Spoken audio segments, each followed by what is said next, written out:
नारायणाय परिपूर्णगुणार्णवाय विश्वोदयस्थितिलयो नियतिप्रदाय ज्ञानप्रदाय विबुधासुरसौख्यदुःखसत्कारणाय वितताय नमो नमस्ते। नारायणं नमस्कृत्य नरं चैव नरोत्तमं देवीं सरस्वतीं व्यासं ततो जयमुदीरये। कृष्णद्वैपायनं व्यासं विद्धि नारायणं स्वयं को ह्यन्यः पुण्डरीकाक्षात् महाभारतकृत् भवेत्। महत्वात् भारवत्वाच्च महाभारतमुच्यते। निरुक्तमस्य यो वेद सर्वपापैः प्रमुच्यते। स्वयं नारायणो देवो ब्रह्मरुद्रेन्द्रपूर्वकैः अर्थितो व्यासतां प्राप्य केवलं तत्त्वनिर्णयम् चकार पञ्चमं वेदं महाभारतसंज्ञितम्।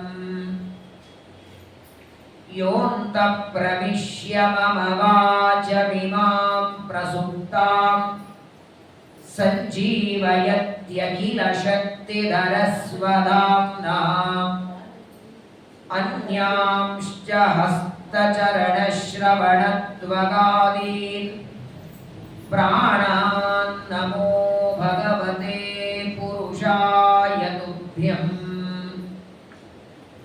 नरसिंहोऽखिलाज्ञानमतध्वान्तदिवाकरः जयत्यमितसज्ञानसुखशक्तिपयोनिधिः। यो विप्रलम्बविपरीतमतिप्रभूतान् निरस्य कृतवान् भुवि तत्त्ववादम्। सर्वेश्वरो हरिरिति प्रतिपादयन्तम् आनन्दतीर्थमुनिवर्यमहं नमामि। नमोऽस्तु तात्विका देवाः विष्णुभक्तिपरायणाः धर्ममार्गे प्रेरयन्तो भवन्तः सर्वदेव हि। पृथिवीमण्डलमध्यस्थाः पूर्णबोधमतानुगाः वैष्णवाः विष्णुहृदयाः तान् नमस्ये गुरून् मम। आपादमूलिपर्यन्तं गुरूणामाकृतिं स्मरेत् तेन विघ्नाः प्रणश्यन्ति सिद्ध्यन्ति च मनोरथाः। श्रीगुरुभ्यो नमः। युधिष्ठिरस्तमासाद्य सर्पभोगेन वेष्टितं दयितं भ्रातरं धीमानिदं वचनमब्रवीत्। स्वस्त्यस्तु सदाम् अशेषसन्मङ्गलानि भवन्तु। श्लोकैकश्रवणपठनपूर्वेण कथावक्तुश्च श्रोतॄणां निखिलकलिकतकल्मषापनूतनपटुतरे मोक्षाद्यखिलपुरुषार्थसाधनीभूते श्रीमन्महाभारते यत्किञ्चित् पूर्वोक्तप्रमेयानुवादः। हरिः ओम् हरिः ओम् हरिः ओम्। ಶ್ರೀ ಗುರುಭ್ಯೋ ನಮಃ. ಏಕಾದಶಿಯ ಪವಿತ್ರವಾದ ಪುಣ್ಯ ಪರ್ವಕಾಲ, ಪರಮಾತ್ಮನ ಅತ್ಯಂತ ಪ್ರಿಯವಾದ ದಿನ. 18 ಪುರಾಣಗಳಲ್ಲಿ ಮಾರ್ಕಂಡೇಯ ಪುರಾಣ ಅಂತ ಒಂದಿದೆ. ಆ ಮಾರ್ಕಂಡೇಯ ಪುರಾಣದಲ್ಲಿ ಈ 15 ತಿಥಿಗಳ ಬಗ್ಗೆ ಹೇಳ್ತಾರೆ. ಪ್ರತಿಪದೆಯನ್ನು ಆರಂಭ ಮಾಡಿ ಪೌರ್ಣಿಮೆಯವರೆಗೆ, ಮತ್ತೆ ಪ್ರತಿಪದೆಯನ್ನು ಆರಂಭ ಮಾಡಿ ಅಮಾವಾಸ್ಯೆಯವರೆಗೆ ಎಲ್ಲ ದೇವತೆಗಳ ಬಂದು ಪರಮಾತ್ಮನಿಗೆ ಪ್ರಾರ್ಥನೆ ಮಾಡ್ತಾರೆ, ನಮಗಾಗಿ ಒಂದೊಂದು ತಿಥಿಗಳನ್ನು ಕೊಡುವುದು. ಎಲ್ಲ ದೇವತೆಗಳನ್ನು ಕೂಡಿಸಿ ಒಂದೊಂದು ತಿಥಿಗಳ ಅವರ ಹೆಸರಿನಿಂದ ಮಾಡಿದ. ಹಾಗಾಗಿ ಪ್ರತಿಪದ ಬಲಿರಾಜನಿಗೆ ಕೊಟ್ಟ, ಬಲಿ ಪ್ರತಿಪದಾಯಿ. ಯಮದೇವರಿಗೆ ದ್ವಿತೀಯ ತಿಥಿ ಕೊಟ್ಟದ್ದಕ್ಕೆ ಯಮದ್ವಿತೀಯಾಯಿ. ಭಗಿನಿ ತೃತೀಯ, ಅಕ್ಷಯ ತೃತೀಯ ಅಂತಾಯಿ, ಗಣೇಶ ಚತುರ್ಥಿ, ಋಷಿ ಪಂಚಮಿ, ಸ್ಕಂದ ಷಷ್ಠಿ, ರಥ ಸಪ್ತಮಿ, ಎಲ್ಲ ತಿಥಿಗಳಿಗೆ ಒಬ್ಬೊಬ್ಬ ದೇವತೆಗಳಿಗೆ ಹಂಚಿಬಿಟ್ಟ. ದಶಮಿವರೆಗೆ ಕೊಟ್ಟ, ಮುಂದೆ ದ್ವಾದಶಿಯಿಂದ ಕೊಡುತ್ತಾನೆ, ಏಕಾದಶಿ ಮಾತ್ರ ಕೊಡಲಿಲ್ಲ ದೇವರು. ತಿಂಗಳಲ್ಲಿ ಬರುವ 2 ಏಕಾದಶಿ, ಶುಕ್ಲ ಪಕ್ಷ ಕೃಷ್ಣ ಪಕ್ಷ 2 ಏಕಾದಶಿಯನ್ನ ಅದು ತನಗೋಸ್ಕರ ಪರಮಾತ್ಮ ಇಟ್ಟುಕೊಂಡದ್ದು. ಹರಿವಾಸರ ಅಂತ ಕರೀತಾರೆ. ವಿಶೇಷವಾಗಿ ನಿನ್ನೆ ಇವತ್ತು 2 ದಿನ ಕೆಲವರು ಮಾಡಿದ್ದೀರಿ, ಇವತ್ತು ಕೆಲವರು ಮಾಡಿರಿ. ನಿನ್ನೆ ಏಕಾದಶಿ ಮಾಡಿ ಇವತ್ತು ಪಾಲನೆ ಮಾಡಿದವರು ಕೆಲವರಿದ್ದೀರಿ, ನಾಳೆ ಪಾಲನೆ ಮಾಡೋರು ಕೆಲವರಿದ್ದೀರಿ. ಒಟ್ಟಾರೆ ಏಕಾದಶಿಯ ಪರ್ವಕಾಲದಲ್ಲಿ ಶ್ರೀಮನ್ ಮಹಾಭಾರತದ ವನಪರ್ವದಲ್ಲಿ ಎಲ್ಲ ಪಾಂಡವರು ಗಂಧಮಾದನ ಪರ್ವತದಲ್ಲಿ ದ್ರೌಪದಿಗೆ ಬೇಕಾದ ಪುಷ್ಪಗಳನ್ನು ಪಂಚ ವರ್ಣಗಳಿಂದ ಇರುವ ಹೂವು, ಒಂದೇ ಹೂವಿನಲ್ಲಿ 5 ಬಣ್ಣಗಳು, ಅಪರೂಪದ ಪುಷ್ಪ. ಅದನ್ನ ತರೋದಕ್ಕೆ ಭೀಮಸೇನ ದೇವರು ಹೋಗ್ತಾರೆ. ಅನೇಕ ರಾಕ್ಷಸರ ಸಂಹಾರ ಮಾಡಿ ಆ ಪುಷ್ಪಗಳನ್ನು ದ್ರೌಪದಿಗೆ ತಂದು ಕೊಡ್ತಾರೆ. ಅದಾದ ಮೇಲೆ ಗಂಧಮಾದನ ಪರ್ವತದಿಂದ ಪಾಂಡವರು ಬದರಿಕಾಶ್ರಮಕ್ಕೆ ತಿರುಗಿ ಬರುವಾಗ ದಾರಿಯೊಳಗೆ ಒಂದು ದೊಡ್ಡದಾದ ಅಜಗರ ಸರ್ಪವನ್ನ ನೋಡುತ್ತಾರೆ. ದೂರದಲ್ಲಿ ಬಿದ್ದಿದೆ ಹಾವು. ಇವರು ಪಕ್ಕದಿಂದ ಹೋಗಬಹುದಾಗಿತ್ತು, ಆದರೆ ಬೇಕಂತೆ ಭೀಮಸೇನ ದೇವರು ಆ ಅಜಗರ ಸರ್ಪದ ಹತ್ತಿರ ಹೋಗ್ತಾರೆ. ಭೀಮನನ್ನ ನೋಡಿ ಅವನ ಮೇಲೆ ಬಂದು ಅವನನ್ನ ಸುತ್ಕೊಂಡು ಬಿಡ್ತಾರೆ. ದೊಡ್ಡ ಹಾವು ಗಟ್ಟಿಯಾಗಿ ಭೀಮನನ್ನ ಹಿಡ್ಕೊಂಡಿದೆ, ಬಿಡ್ತಾ ಇಲ್ಲ. ಎಲ್ಲಿ ಭೀಮ ಕಾಣಿಸ್ತಾ ಇಲ್ಲ ಅಂತ ಉಳಿದ 4 ಜನ ಧರ್ಮರಾಜ ಮೊದಲಾದವರು ನೋಡುತ್ತಿದ್ದಾರೆ. ಹಾವಿನ ಬಾಯಿಯಲ್ಲಿ ಸಿಕ್ಕೊಂಡಿದ್ದಾನೆ. ಓಡಿ ಬರ್ತಾರೆ, ಬೇರೆ ಬೇರೆ ಪ್ರಯತ್ನವನ್ನ ಮಾಡುತ್ತಾರೆ ಭೀಮನನ್ನ ಬಿಡಿಸೋದಕ್ಕೆ. ಆದರೆ ಭೀಮಸೇನ ದೇವರನ್ನ ಮಾತ್ರ ಹಾವು ಬಿಡ್ತಾ ಇಲ್ಲ. ಹಾವು ಹೇಳ್ತದೆ, ಅದೆಷ್ಟು ದಿನ ಕಾಯುತ್ತಿದ್ದೆ, ಆಹಾರವೇ ಸಿಕ್ಕಿರಲಿಲ್ಲ ನನಗೆ. ಇವತ್ತು ನೀನು ಆಹಾರವಾಗಿ ದೊರಕಿದ್ದಿ, ಯಥೇಚ್ಛವಾಗಿ ನಾನು ಊಟ ಮಾಡ್ತೇನೆ ಅಂತ ಭೀಮಸೇನನ ಜೊತೆಗೆ ಆ ಹಾವು ಮಾತಾಡ್ತಾ ಇರಬೇಕಾದರೆ ಭೀಮಸೇನ ದೇವರು ಯಾವ ಮಾತಿಲ್ಲ. ದೂರದಲ್ಲಿ ಹಾವು ಬರ್ತಿದ್ರೇನೆ ಭಯ, ಮೈಗೆ ಸುತ್ತಕೊಂಡ್ರು ಭಯ ಇಲ್ಲ. ಅವರು ಅಂಜಿಗಿನ್ಯಾತ ಕಯ್ಯ, ಅವರ ಸ್ಮರಣೆ ಮಾಡಿದವರ ಭಯ ಪರಿಹಾರ ಮಾಡ್ತಾರೆ ಭೀಮಸೇನ ದೇವರಿಗೆ. ಆ ಹಾವು ಕೇಳುತ್ತದೆ, ಇಷ್ಟು ಗಟ್ಟಿಯಾಗಿ ನಾನು ಸುತ್ತಕೊಂಡಿದ್ದೇನೆ, ಭಯ ಆಗಲ್ವ ನಿನಗೆ? ಭೀಮಸೇನ ದೇವರಂದ್ರು, ಭಯ ನನಗಲ್ಲ, ಇನ್ನೊಂದು ಸ್ವಲ್ಪ ಹೊತ್ತಾದ್ರೆ ನಿನಗೆ ಭಯ ಶುರುವಾಗುತ್ತೆ.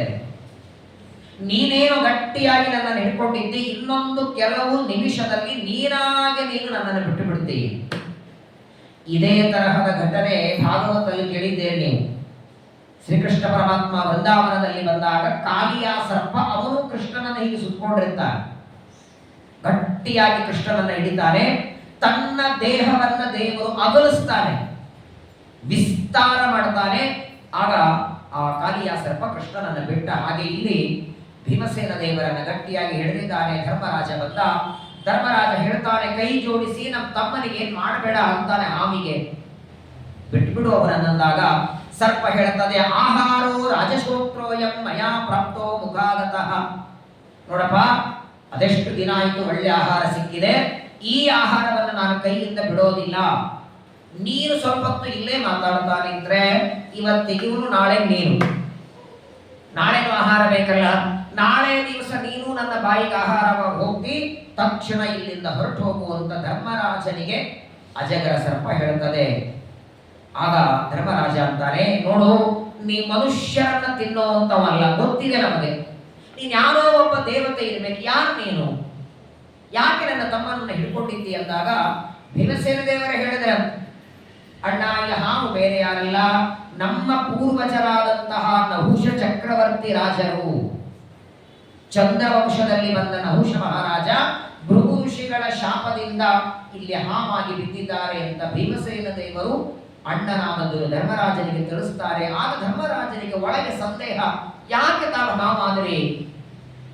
ಆಗ ಈ ಹಾವು ತನ್ನೆಲ್ಲ ವೃತ್ತಾಂತ, ತಾನು ನಹುಷನಾದಾಗ ಭೃಗು ಋಷಿಗಳಿಗೆ, ಅಂಗಿರಾ ಋಷಿಗಳಿಗೆ ಮಾಡಿದ ಅವಮಾನ, ಅವರು ಕೊಟ್ಟ ಶಾಪ, ಆ ಎಲ್ಲ ವಿವರಣೆಯನ್ನ ಹೇಳಿ ಆಗ ಸರ್ಪ ಹೇಳ್ತದೆ, ನನಗೆ ಈ ಹಾವಿನಿಂದ ಬಿಡುಗಡೆ ಎರಡರಿಂದ, ಯಾವುದಾದ್ರೂ ಒಂದು ಆಹಾರ ತಿಂದ್ರೆ ಬಿಡುಗಡೆ ಆಗಬೇಕು, ಇಲ್ಲ ಅಂದ್ರೆ ನಾನು ಕೇಳುವ ಪ್ರಶ್ನೆಗಳಿಗೆ ಯಾರಾದರೂ ಉತ್ತರ ಕೊಟ್ಟರೆ ನನ್ನ ಹಾವಿನ ಶರೀರ ಬಿಡುಗಡೆ ಆಗತ್ತೆ ಅಂತ ಭೃಗು ಋಷಿಗಳು ವರ ಕೊಟ್ಟಿದ್ದಾರೆ. ಈ ನಿನ್ನ ತಮ್ಮನಿಗೆ ನಾನು ಪ್ರಶ್ನೆ ಕೇಳ್ತೇನೆ ಅಂದ್ರೆ ನೀ ಕೊಂದ್ರೂ ಚಿಂತೆ ಇಲ್ಲ, ನಾನು ಪ್ರಶ್ನೆಗೆ ಉತ್ತರ ಕೊಡಲಿಲ್ಲ ಅಂತಾನೆ ಮಗ.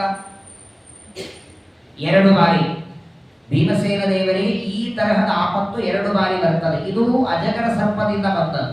ಇದೇ ವನಪರ್ವದಲ್ಲಿ ಮುಂದೊಂದು ಕಥೆ ಬರ್ತದೆ. ಪಾಂಡವರೆಲ್ಲ ಅರಣ್ಯದಲ್ಲಿದ್ದಾಗ ಧರ್ಮರಾಜನಿಗೆ ಬಾಯಾರಿಕಾಗತ್ತೆ, ಬಹಳ ಬಿಸಿಲು. ನಕುಲನಿಗೆ ಹೇಳ್ತಾನೆ, ನೋಡು ಎಲ್ಲಾದ್ರೂ ಸುತ್ತ ನೀರಿದೆಯಾ ಅಂತ. ಒಂದು ಎತ್ತರವಾದ ಮರವನ್ನ ಏರಿ ನೋಡುತ್ತಾನೆ ನಕುಲ, ಸ್ವಚ್ಛ ಸರೋವರ ಕಾಣಿಸಿ. ಅಣ್ಣ ಇಲ್ಲೇ ಸರೋವರ ಇದೆ, ನೀರಿದೆ ಅಂದಾಗ, ನೀರು ಕುಡಿದು ನಮಗೆಲ್ಲ ತಗೊಂಡು ಬಾ.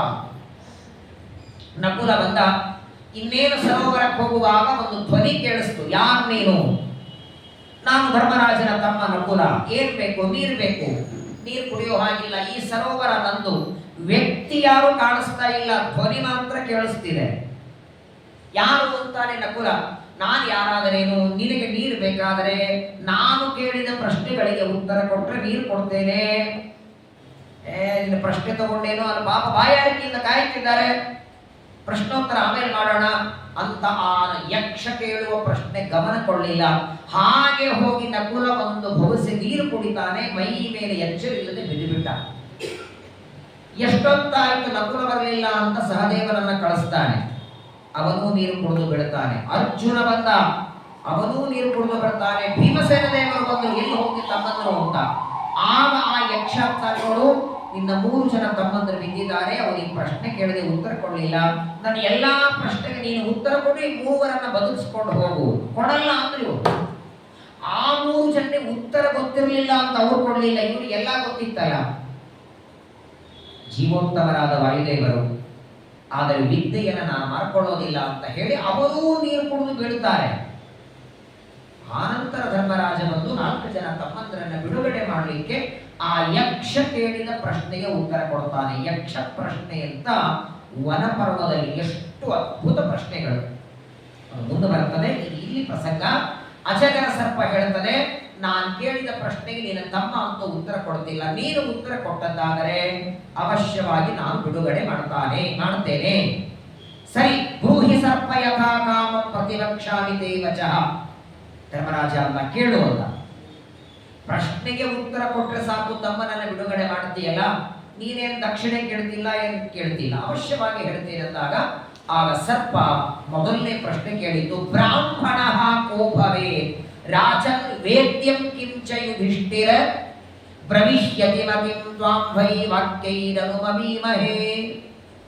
ಯುಧಿಷ್ಠಿರನಿಗೆ, ಧರ್ಮರಾಜನಿಗೆ ಸರ್ಪ ಕೇಳುತ್ತದೆ, ಬ್ರಾಹ್ಮಣ ಅಂದ್ರೆ ಯಾರು? ದೇಹದಿಂದ ಹುಟ್ಟಿದ ಮಾತ್ರಕ್ಕೆ ಬ್ರಾಹ್ಮಣನು, ಕರ್ಮದಿಂದ ಮಾಡಿದ ಮಾತ್ರಕ್ಕೆ ಬ್ರಾಹ್ಮಣನಾಗ್ತಾನೋ? ಬ್ರಾಹ್ಮಣನ ಲಕ್ಷಣ ಏನು, ಅವನು ಹೇಗಿರ್ತಾನೆ, ಅದನ್ನ ನನಗೋಸ್ಕರ ಹೇಳು ಅಂತ ಈ ಸರ್ಪ ಕೇಳಿದಾಗ ಧರ್ಮರಾಜ ಹೇಳ್ತಾನೆ, ಬಹಳ ಸುಂದರವಾದ ಮಾತು. ಈ ಮಾತನ್ನು ಇಟ್ಟುಕೊಂಡು ನೀವು ಬ್ರಾಹ್ಮಣರ ಅಂತ ಯಾರನ್ನ ಹುಡ್ಕೊಂಡು ಬೇಡ. ಮತ್ತೆ ಮಹಾಭಾರತದಲ್ಲಿ ಹೀಗೆಲ್ಲ ಬ್ರಾಹ್ಮಣ ಅಂದ್ರೆ ಹೀಗೆ ಕರೆದಿದ್ದಾರೆ.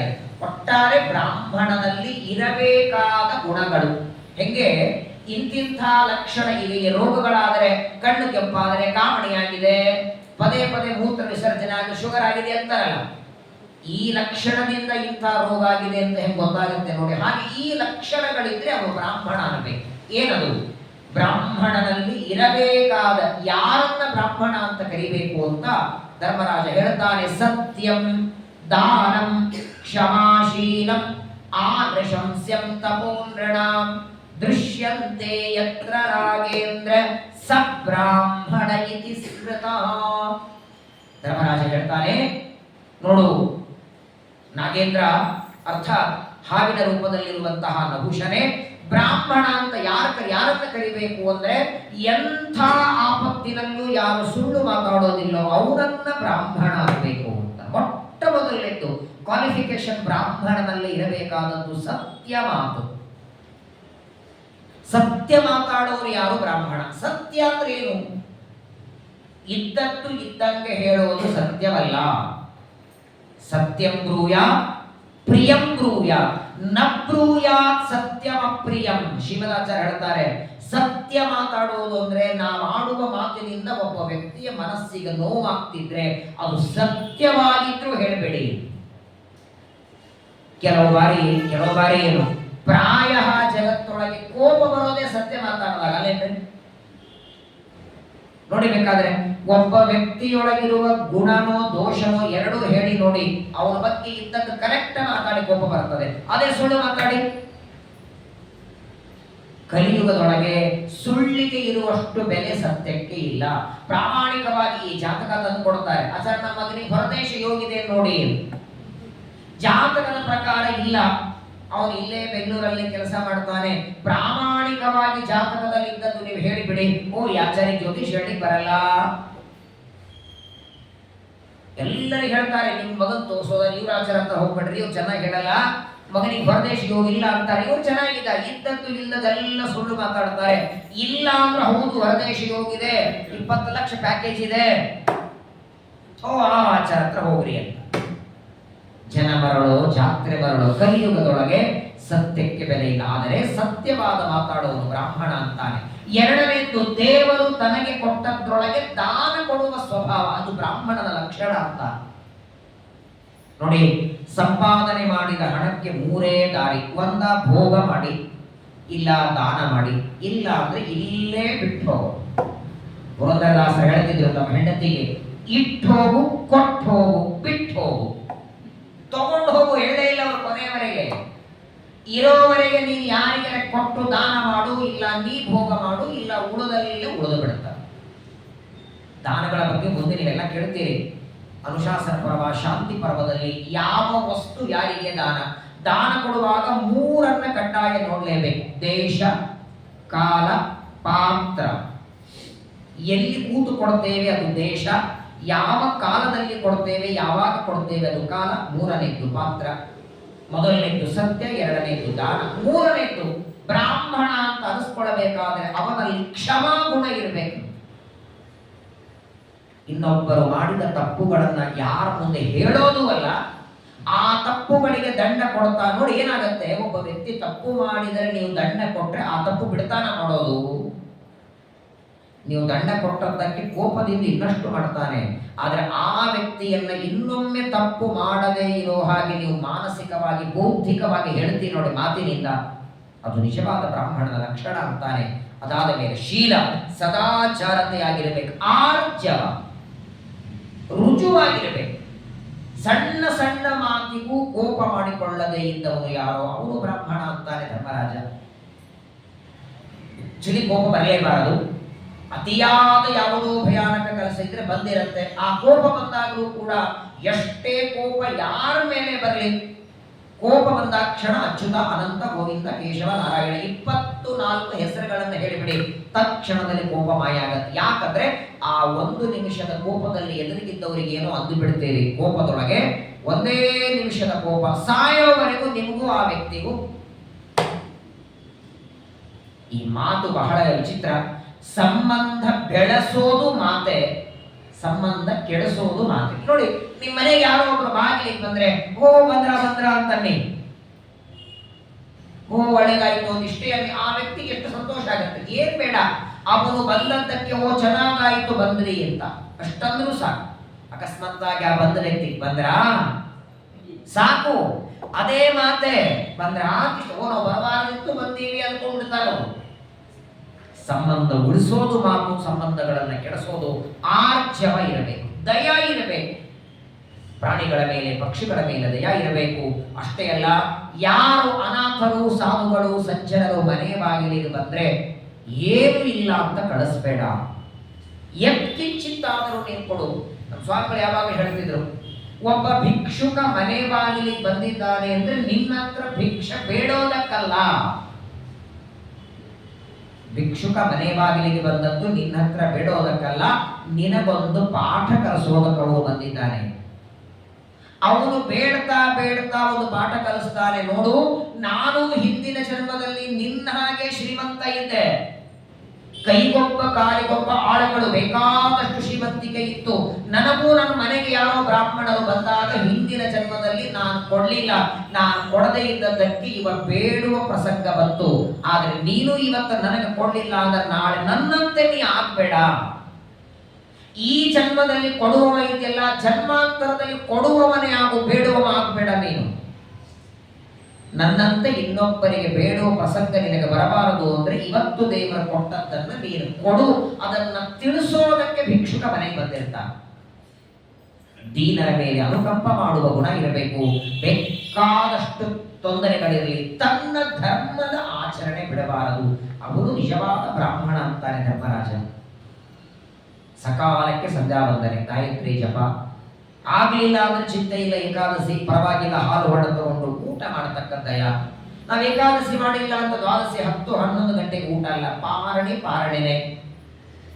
ದೇವರ ಬಗ್ಗೆ ಶ್ರದ್ಧೆ ಇರಬೇಕು, ಗುರುಗಳ ಬಗ್ಗೆ ಶ್ರದ್ಧೆ ಇರಬೇಕು, ಪ್ರವಚನ ಪಾಠ ಕೇಳ್ತಿರ್ಬೇಕು. ಯಾವಾಗಲೂ ದೇವರ ಸೇವೆಗೆ ಅವಕಾಶ ಸಿಗತ್ತಾ ಅಂತ ಕಾಯ್ತಿರ್ಬೇಕು. ಅದು ಬ್ರಾಹ್ಮಣನ ಲಕ್ಷಣ. ಹೋಗಿ ಎಲ್ಲಾರು ಮಾಡ್ಲಿ, ಉಳಿದ್ರೆ ಮಾಡೋಣ ಅಲ್ಲ. ದೇವರು ನನಗೆ ಶರ್ಮ ಕೊಟ್ಟಿದ್ದಾನೆ, ಇಷ್ಟು ದೊಡ್ಡ ಮಾನವ ಶರೀರ ಕೊಟ್ಟಿದ್ದಾನೆ, ಅವನ ಪೂಜೆಗೆ ಹೂವಿನ ಅರ್ಚನೆಗೆ ಹೂಗಳು, ನೈವೇದ್ಯಕ್ಕೆ ಅನ್ನ, ಅವನಿಗೆ ಮಂಗಳಾರತಿ, ಅವನಿಗೆ ಧೂಪ ದೀಪ, ಏನು ನನ್ನಿಂದ ಸೇವೆಯಾಗತ್ತೆ ಮಾಡೋಣ ಅಂತ ದೇವರ ಸೇವೆಯಲ್ಲಿ ಆಸಕ್ತಿ ಯಾರಿಗಿರಂತ ನೋಡಿ ಅವನನ್ನ ಬ್ರಾಹ್ಮಣ ಅಂತ ಕರಿಬೇಕು. ವಿಶೇಷವಾಗಿ ಬ್ರಾಹ್ಮಣನಲ್ಲಿ ಅತ್ಯಂತ ಮಹತ್ವದ ಮಾತು ಅಂದರೆ ತನ್ನ ಧರ್ಮ ಬಿಟ್ಟು ಇನ್ನೊಂದು ಧರ್ಮದ ಆಚರಣೆ ಮಾಡಬಾರದು. ಕೃಷ್ಣ ಗೀತೆಯೊಳಗೆ ಈ ಮಾತು 100 ಸಾರಿ ಹೇಳಿರ್ಬೋದು ಅರ್ಜುನನಿಗೆ. ಸ್ವಧರ್ಮಾಚರಣಂ ಶಕ್ತಿಯ ವಿಧರ್ಮಾಚ ನಿವರ್ತನಂ ಸ್ವಧರ್ಮೇ ವಿಧನಂ ಶ್ರೇಯ ಪರಧರ್ಮೋ ಭಯಾವಹ. 6 ಕೆಲಸಗಳು ಬ್ರಾಹ್ಮಣನಿಗೆ ಹೇಳಿದ್ದಾರೆ. 6 ಕೆಲಸ, ಅದನ್ನೇ ಬ್ರಾಹ್ಮಣ ಮಾಡಬೇಕು. ಇವತ್ತು ಆ ವೇದ ಉಪನಿಷತ್ತು ಹೇಳಿದ 6 ಬಿಟ್ಟು 7ನೇದರಲ್ಲೇ ಬ್ರಾಹ್ಮಣ ಇಲ್ಲ. ಪರವಾಗಿಲ್ಲ, ಇವತ್ತಿನ ಕಾಲಮಾನಕ್ಕೆ ತಕ್ಕಂತೆ ಬ್ರಾಹ್ಮಣರಲ್ಲಿ ವ್ಯತ್ಯಾಸಗಳಾಗಿದೆ. ಮಾಡುವ ಕೆಲಸದಲ್ಲಿ ಸಂಬಳ ಹಣ ಆಗಬೇಕು, ಆದರೆ ಕನಿಷ್ಠ ಪಕ್ಷ 4 ತಪ್ಪುಗಳಾದರೂ ಬ್ರಾಹ್ಮಣ ಬೇಡ. ಮೊದಲನೇದ್ದು ಹೋಟೆಲಿಟ್ಟು ಅನ್ನವನ್ನ ಮಾರಿಕೊಳ್ಳೋದು ಬ್ರಾಹ್ಮಣ ಮಾಡತಕ್ಕದ್ದಲ್ಲ. 2ನೇದ್ದು ನೀರು, 3ನೇದ್ದು ಹಾಲು, 4ನೇದ್ದು ವಿದ್ಯೆ. ಮಹಾಭಯಾನಕ ಅಂತೆ.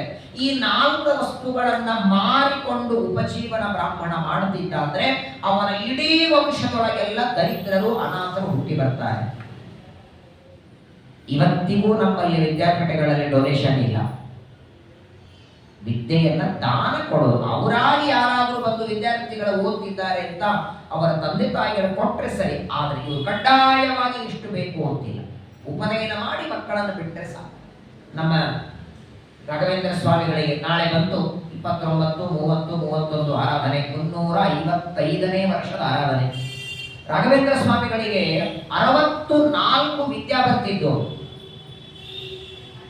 ಎಲ್ಲರೂ ಹೇಳ್ತಿದ್ರು ಅವರಿಗೆ 3 ತಿಂಗಳದ ಮಗು, ಲಕ್ಷ್ಮೀನಾರಾಯಣ ಅಂತ ಹೆಸರಿಟ್ಟಿದ್ರು ಲಾಯನಿಗೆ ಪೂರ್ವಾಶ್ರಮದಲ್ಲಿ. 3 ತಿಂಗಳ ಮಗು, ಅವರ ಹೆಂಡತಿಗೆ ಹಾಲು ಬರ್ತಿಲ್ಲ. ಸಾಮಾನ್ಯವಾಗಿ ಗರ್ಭಿಣಿ ಮಕ್ಕಳ ಬಾಣಂತಿಯರಿಗೆ ಹಾಲು ಬರಲಿ ಅಂತ ಬೇರೆ ಬೇರೆ ಪಲ್ಯ ಕೊಡ್ತಾರೆ, ಹಸಿರು ತೊಪ್ಪಲು ಪಲ್ಯ ಎಲ್ಲ ಕೊಡ್ತಾರೆ, ಹಾಲು ಹೆಚ್ಚು ಬರಲಿ. ಇವರು ಊಟಕ್ಕೆ ಇರಲಿಲ್ಲ. 15 ದಿವಸಕ್ಕೆ 1 ಏಕಾದಶಿ ಆದರೆ ಇವರು ವಾರದಲ್ಲಿ 4 ಏಕಾದಶಿ. ನೀರು ಕುಡಿಬೇಕು. ತಾಯಿಗೆ ಹಾಲು ಬರ್ತಿಲ್ಲ, ಆ ಕೂಸಿಗೆ ಹಾಲು ಬಿಟ್ಟು ಬೇರೆ ಆಹಾರ ಇಲ್ಲ. 3 ತಿಂಗಳ ಮಗು ನೆಲದ ಮೇಲೆ ಅಳುತ್ತಾ ಬಿದ್ದಿದೆ, ಜೋರಾಗಿ ಅಳುತ್ತಿದೆ. ಮಗುವಲ್ಲಿ ಅಳುತ್ತಿದೆ. ವೆಂಕಟನಾಥರು ನಮ್ಮ ರಾಯರು ಪೂರ್ವಾಶ್ರಮದಲ್ಲಿ ಅವರು ಕೂತಿದ್ದಾರೆ. ಅವರ ಹೆಂಡತಿ ಒಂದು ಕಡೆ ಅಳ್ತಾ ಇದ್ದಾರೆ. ಆ ಮಗುವಿನ ಅಳು ಧ್ವನಿ ಕೇಳಿ ವೆಂಕಟನಾಥರಂತ ಕುತ್ತಿಗೆ ಕೊಂದರೆ ಹಾಕದನ್ನ ಅಂದ್ರೆ ನೋಡ್ಲಿಕ್ಕೆ ಆಗ್ತಿಲ್ಲ. ಹೋಗ್ಬರಿ, ಯಾರ ಮನೆಗಾದ್ರೂ ಒಂದು ಲೋಟ ಹಾಲಿಸ್ಕೊಂಬನ್ನಿ ಅಂತ ಆಗ ಸರಸ್ವತಿ ಹೇಳಿದ್ರಂತೆ. ಬಾಗಲ ಬಾರಿಸ್ತಿದ್ರಂತೆ, ಹೀಗೆ ಮಳೆ ಬರ್ತಿತ್ತು. ಮನೆ ಬಾಗಿಲು ಬಾಗಿಲು ಬಾರಿಸ್ತಾರೆ, ಮಗು ಒಳತಿದೆ, ಒಂದಿಷ್ಟು ಹಾಲು ಕೊಡಿ, ಅರ್ಧ ಲೋಟ ಹಾಲು ಕೊಡಿ ಅಂತ. ಇವತ್ತು ಒಂದು ವೃಂದಾವನಕ್ಕೆ 1000 ಲೀಟರ್ ಪಂಚಾಮೃತ ಅವರ ಅಭಿಷೇಕಕ್ಕೆ. ಒಂದು ಊರಲ್ಲ, ಊರುಗಳಲ್ಲಿ ಇವತ್ತು ಪಂಚಾಮೃತ ಅಭಿಷೇಕ. ಎಲ್ಲಿ ಮನೆಗಳಲ್ಲಿ ಇವತ್ತು ರಾಯರ ಆರಾಧನೆ ನಡೆದಿದೆ. ಮಠ ಅಲ್ಲ, ಈ ತರಹ ಸಂಸ್ಥೆಗಳಲ್ಲ, ವೈಯಕ್ತಿಕವಾಗಿ ಮನೆಯೊಳಗೆ ವೃಂದಾವನ ಇಟ್ಟುಕೊಂಡು ಸಾವಿರಾರು ಜನರಿಗೆ ಅನ್ನದಾನ ಮಾಡಿ ಆರಾಧನೆ ಮಾಡುತ್ತಿದ್ದಾರೆ.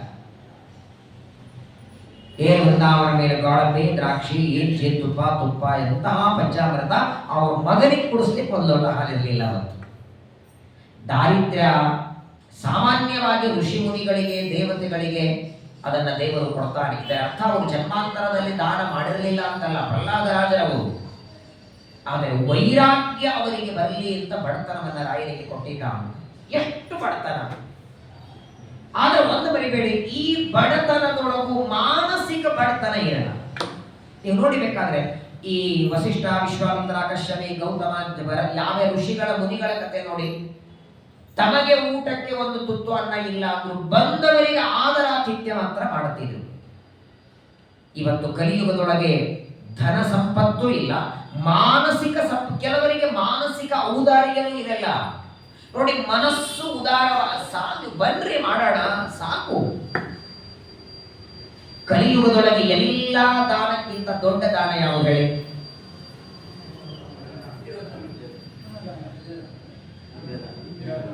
ಅನ್ನದಾನವೂ ಅಲ್ಲ, ವಿದ್ಯಾದಾನವೂ ಅಲ್ಲ.